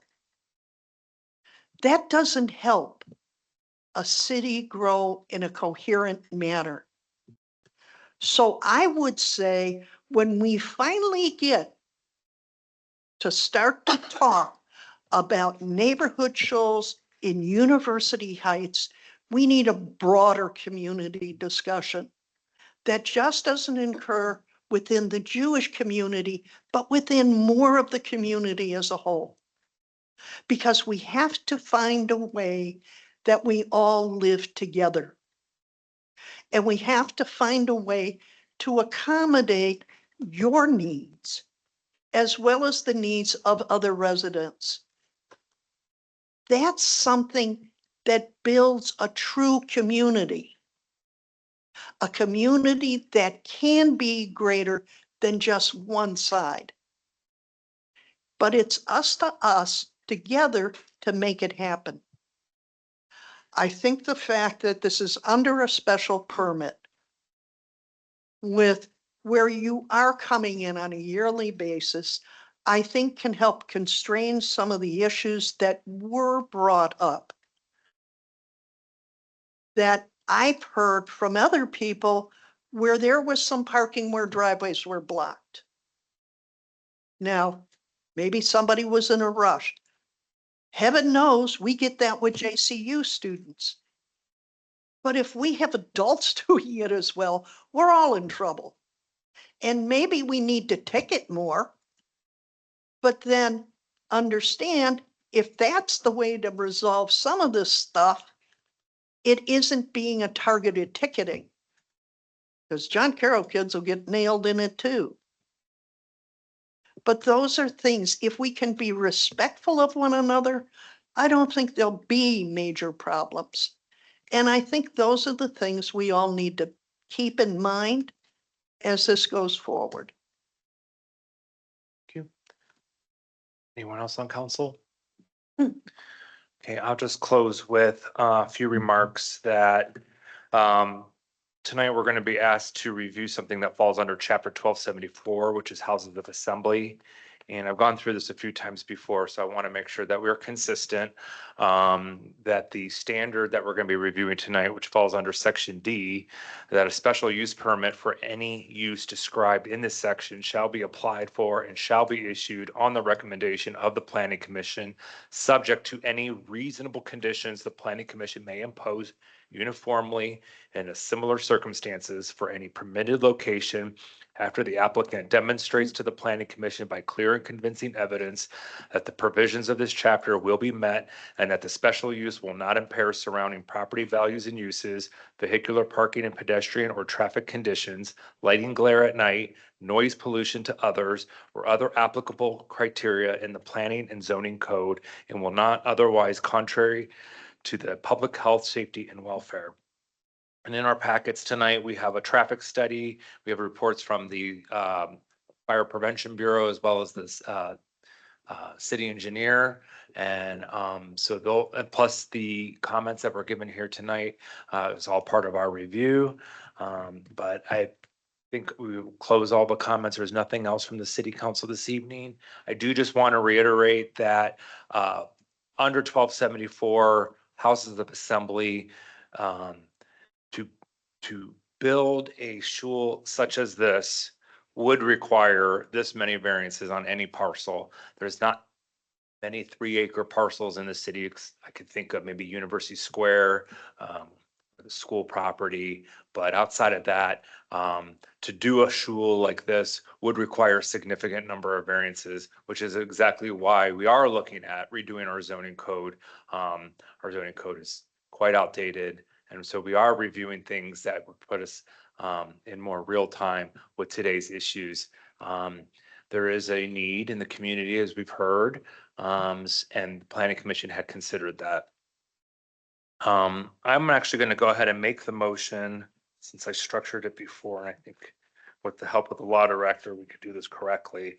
My motion is to approve the Planning Commission recommendation regarding Zikron Asher Zelig, also known as Zaz, at 4310 University Parkway, a special use permit and variances as presented, including the building and landscaping plans as previously presented, and conditional to 1, vehicle entrance on Elmdale and exit onto University Parkway. 2, the entire curb frontage lot line on Elmdale and University Parkway be designated as a fire lane and not be used for parking. 3, entering into a development agreement. And 4, a maximum capacity of 150 people. As part of my motion, I'm also, I have included 7 variances and special uses. Number one, a special use permit to allow the conversion of an existing residence into an A3 house of assembly in a U1 district. Number two, a variance to permit a house of assembly on a lot less than 3 acres. Number three, an 85-foot lot frontage variance for a proposed frontage of 65 feet where the code requires 150 feet. Number four, a 25-foot front yard setback variance for a proposed setback of 50 feet where the code requires 75 feet. Number five, a 45 side yard variance to the west for a proposed west side yard of 5 feet where the code requires 41 feet. A side yard variance to the east for a proposed east side yard of 9 feet where the code requires 25 feet. Number six, a parking variance of between 25 to 100 parking spaces for a proposed parking of 5 off-street parking spaces. The code requires 30 to 105 spaces. And number seven, a variance allowing 4 parking spaces in front of the building line. Mr. Bryan, does that satisfy you for a motion on this agenda item? Does. Okay, do I hear a second? I'll second. Seconded by Ms. Sachs. Any discussion on the motion? Mr. Wiseman? Yes, thank you, Mr. Mayor. I don't know whether this makes a difference, but item 4 in the preamble was not on the agenda. Correct. Limit of 150 people. But we can also, well, it was, Was there an amended agenda that was sent out do we need to, That was a condition. from the planning commission? Okay, It was just an omission. okay. I just want to make sure that we're compliant with any notices that we. Yes. but outside of that, we also could have imposed additional conditions, correct? Even if they were not Correct. on the agenda? Yes. So that would satisfy that argument there. No other comment. Okay, any other discussion on the motion? If not, will the clerk please call roll? Ms. Weiser, Aye. Mr. King, Aye. Sachs. Aye. Mr. Rock, Aye. Ms. Griffin, Aye. Mr. Wiseman, Aye. Mr. Stokes.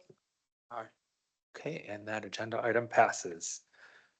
Thank you all who spoke this evening and presented the project. Thank you very much. We'll move on to agenda item C, which is resolution 2026-53, authorizing the mayor to enter into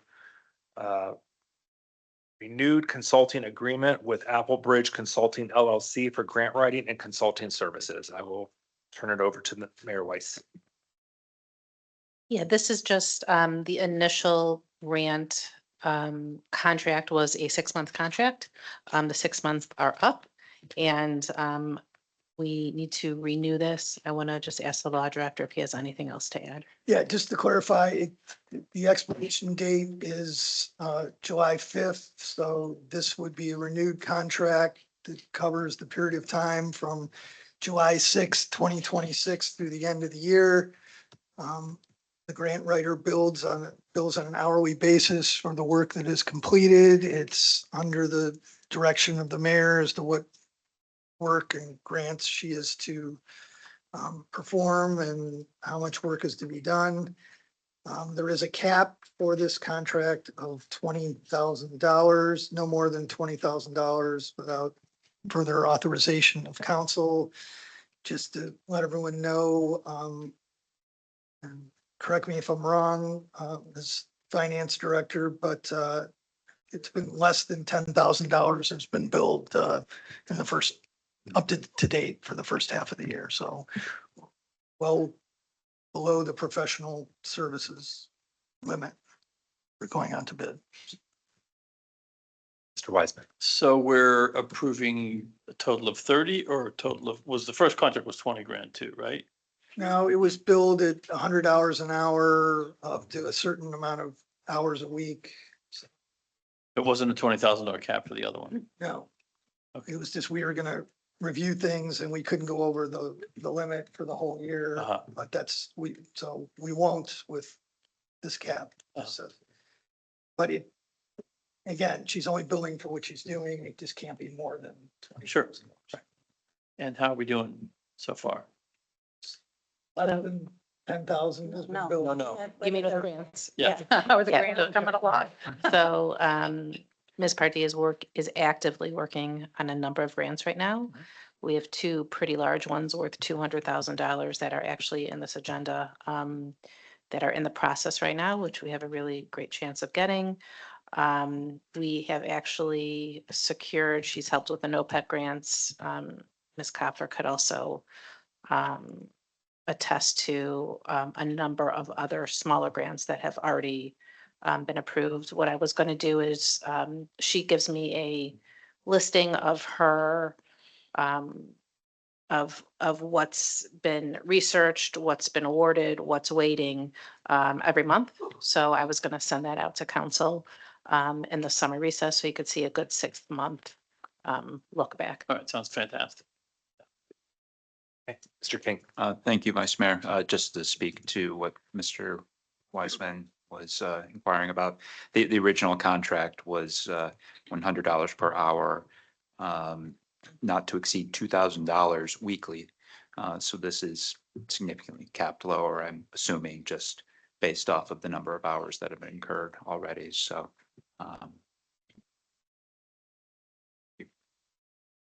Any other comment? Is there a motion to approve resolution 2026-53? So moved. Second. The motion by Ms. Sacks, seconded by Mr. Stokes. Any discussion on the motion? If not, will the clerk please call roll?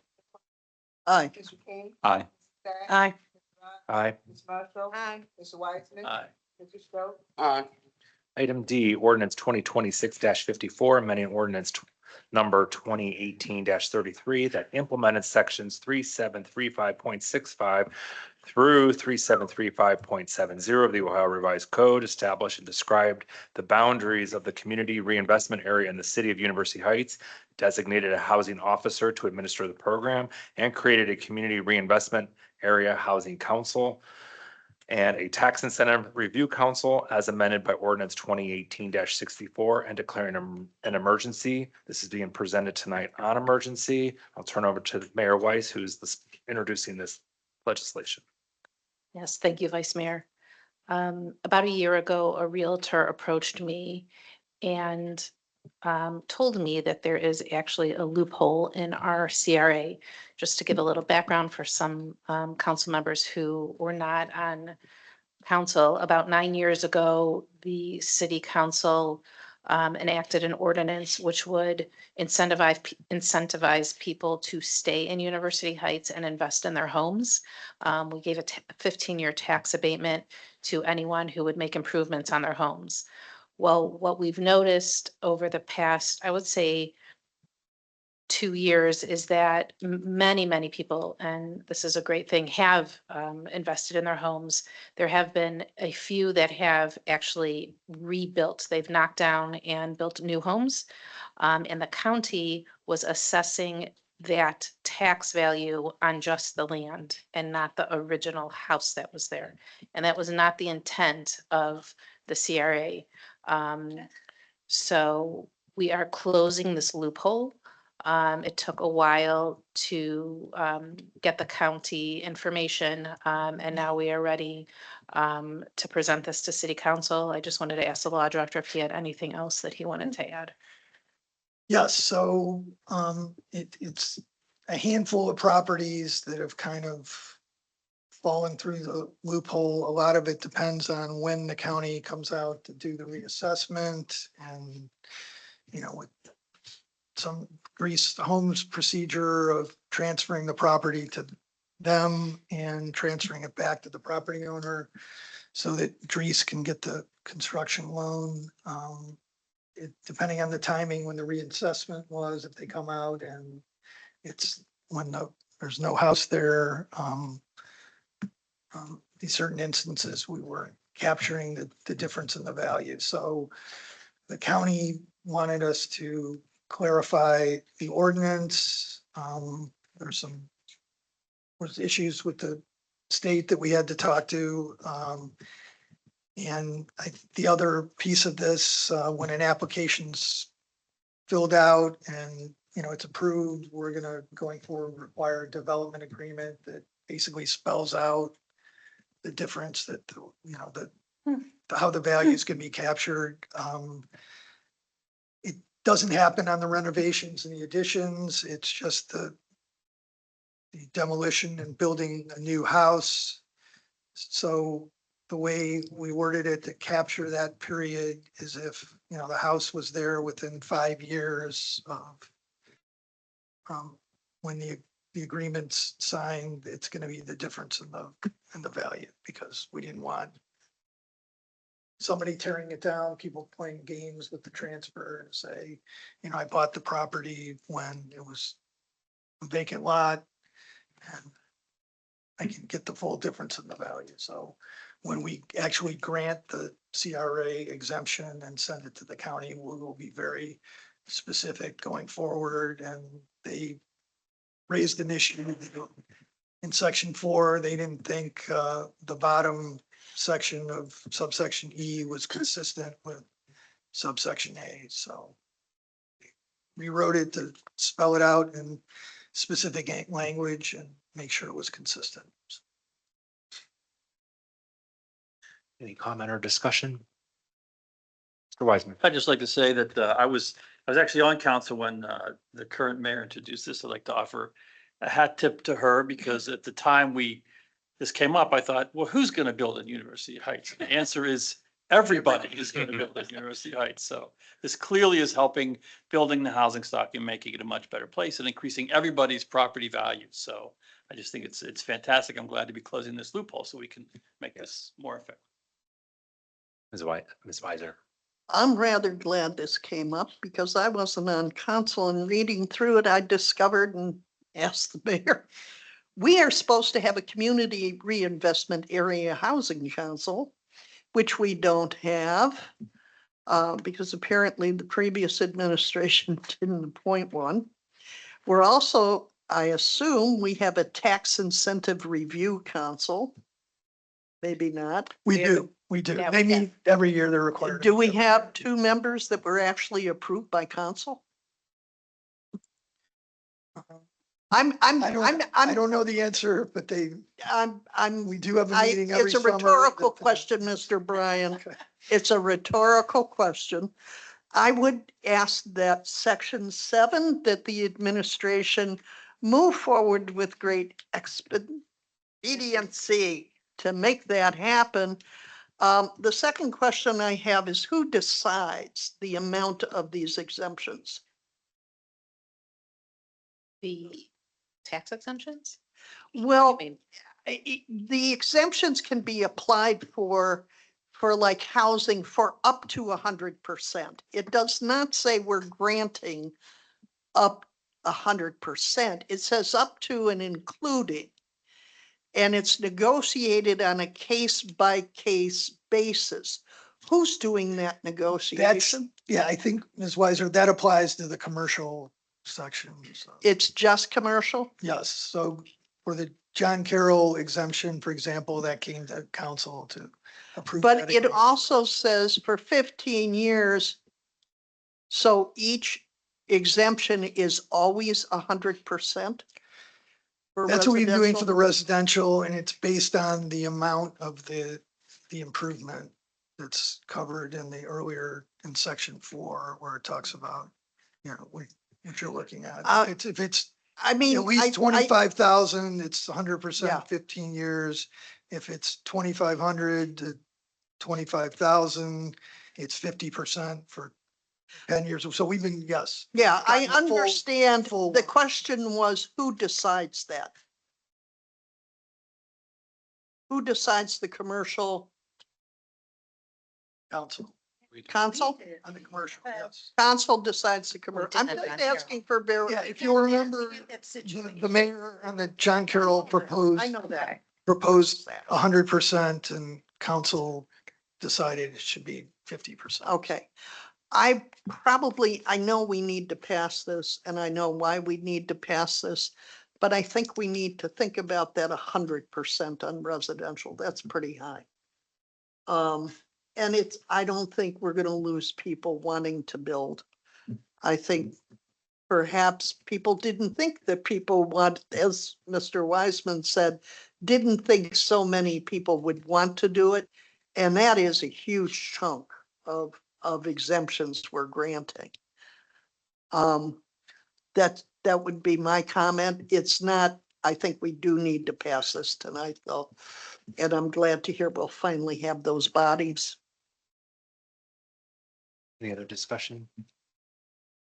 And just to, I guess, reiterate, and maybe correct me if I'm wrong, Mr. Bryan, so the intent was to abate for 15 years the improved value, meaning if someone bought a home for, say, 300,000, tore it down and built $1 million home, they would be paying tax on a $300,000 parcel, consistent with what the previous owner was paying. Right. They shouldn't be paying less. And then that would expire in 15 years, in which the $1 million home, if it's still valued as such, would be taxed as such, 15 years. Okay. Okay, do I hear a motion? Well, first of all, since it's being presented on emergency, is there a motion to suspend the rules? So moved. Second. Motion by Mr. King, seconded by Mr. Stokes to suspend the rules. Will the clerk please call roll? Aye. Mr. King. Aye. Mrs. Staggs. Aye. Mr. Rod. Aye. Ms. Marshall. Aye. Mr. Wiseman. Aye. Mr. Stokes. Aye. And is there a motion to approve ordinance 2026-54 on emergency? Motion by Mr. Stokes, seconded by Ms. Ms. Weiser. Any discussion on the motion? Now will the clerk please call roll? Ms. Wiseman. Aye. Mr. King. Aye. Mrs. Staggs. Aye. Mr. Rod. Aye. Ms. Marshall. Aye. Mr. Wiseman. Aye. Mr. Stokes. Aye.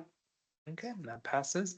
Item E, motion to approve accepting price quote from Samson Landscape for the 2026 tree lawn root damage sidewalk repair program to fix 75 5x5 sidewalk squares in the amount not to exceed $45,720. I'll turn over to the building commissioner, Mr. Bartley. Good evening, everyone again. Clarify the request. Okay. There, it's stated there would be 75 repairs that we're replacing for the other this contract. 72? It's actually 72. We did receive quotes from two contractors. On a per square basis, there's, Romaine was one contractor, their quote for replacing 72 squares, $50,400.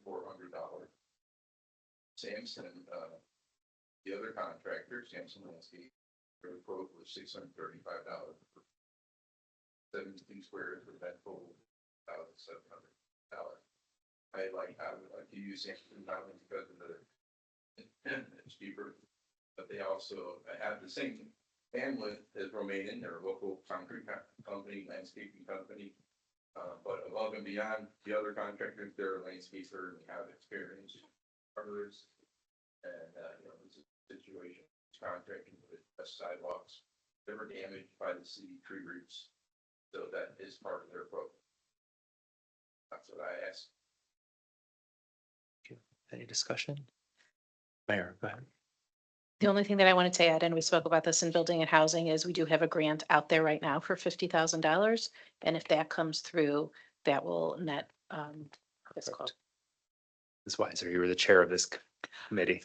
We've been discussing this in committee and I am very grateful to the administration for making it happen. And I just needed to say that.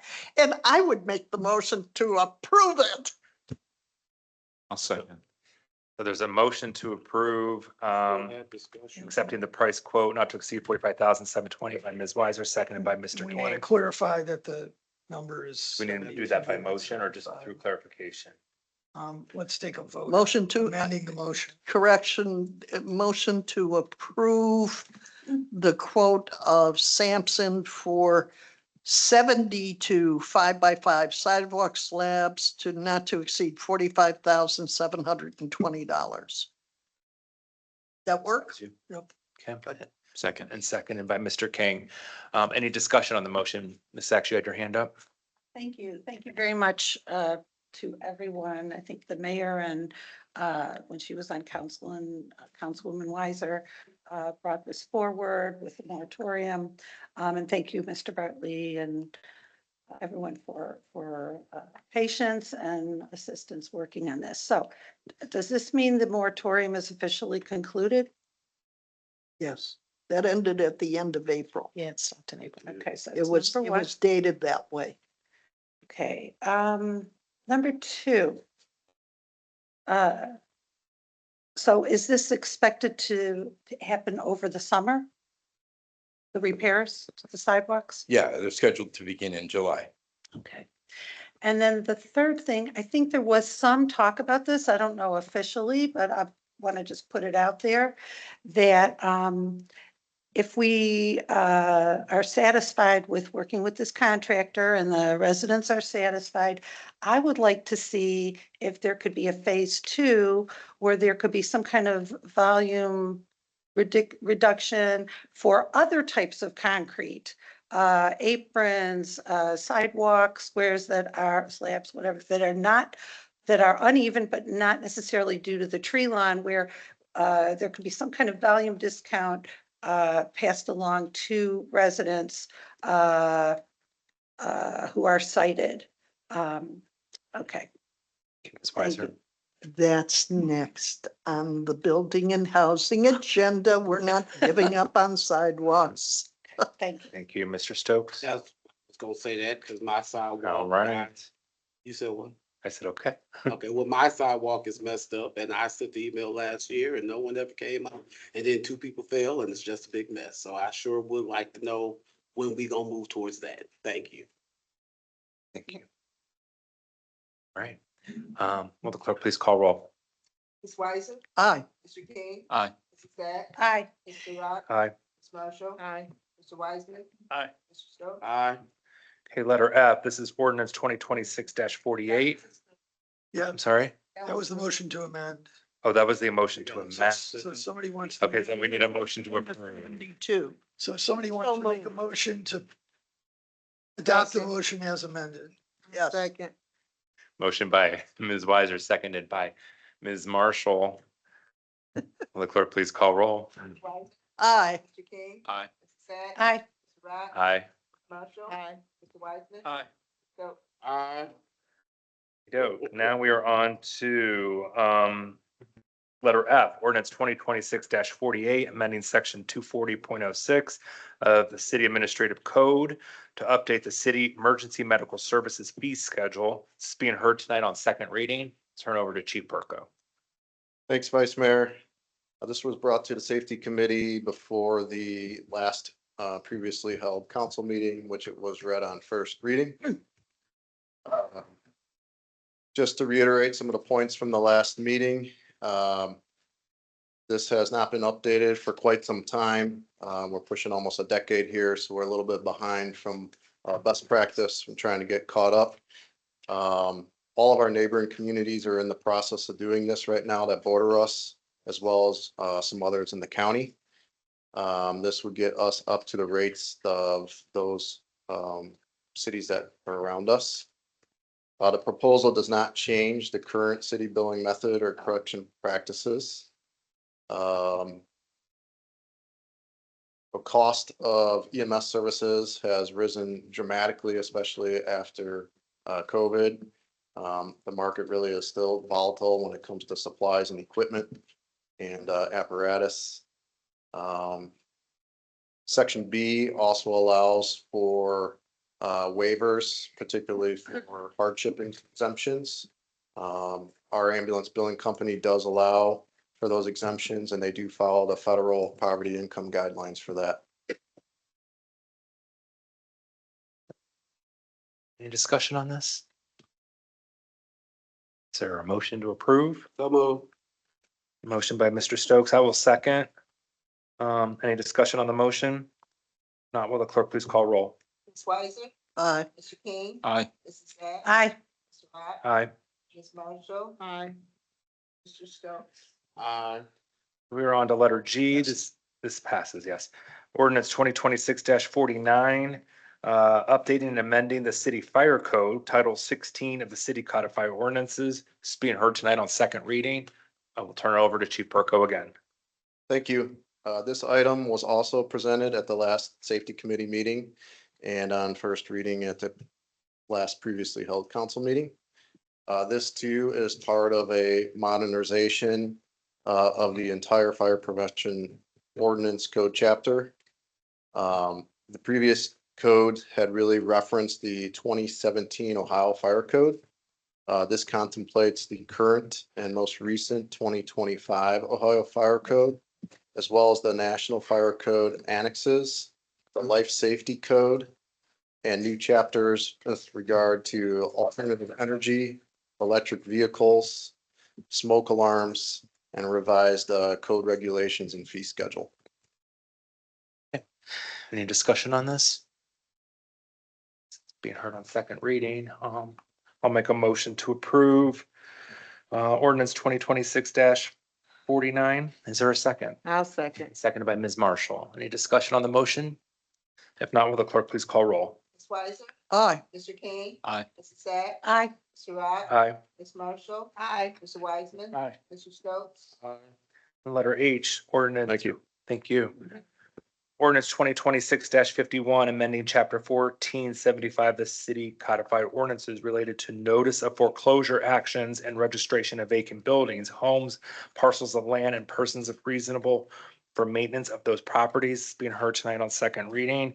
I'll turn over to the chairperson of the committee in which this came from and the sponsor of this, Ms. Weiser. We spoke about this last time. The committee on a split vote did move this forward and requested the council approve it.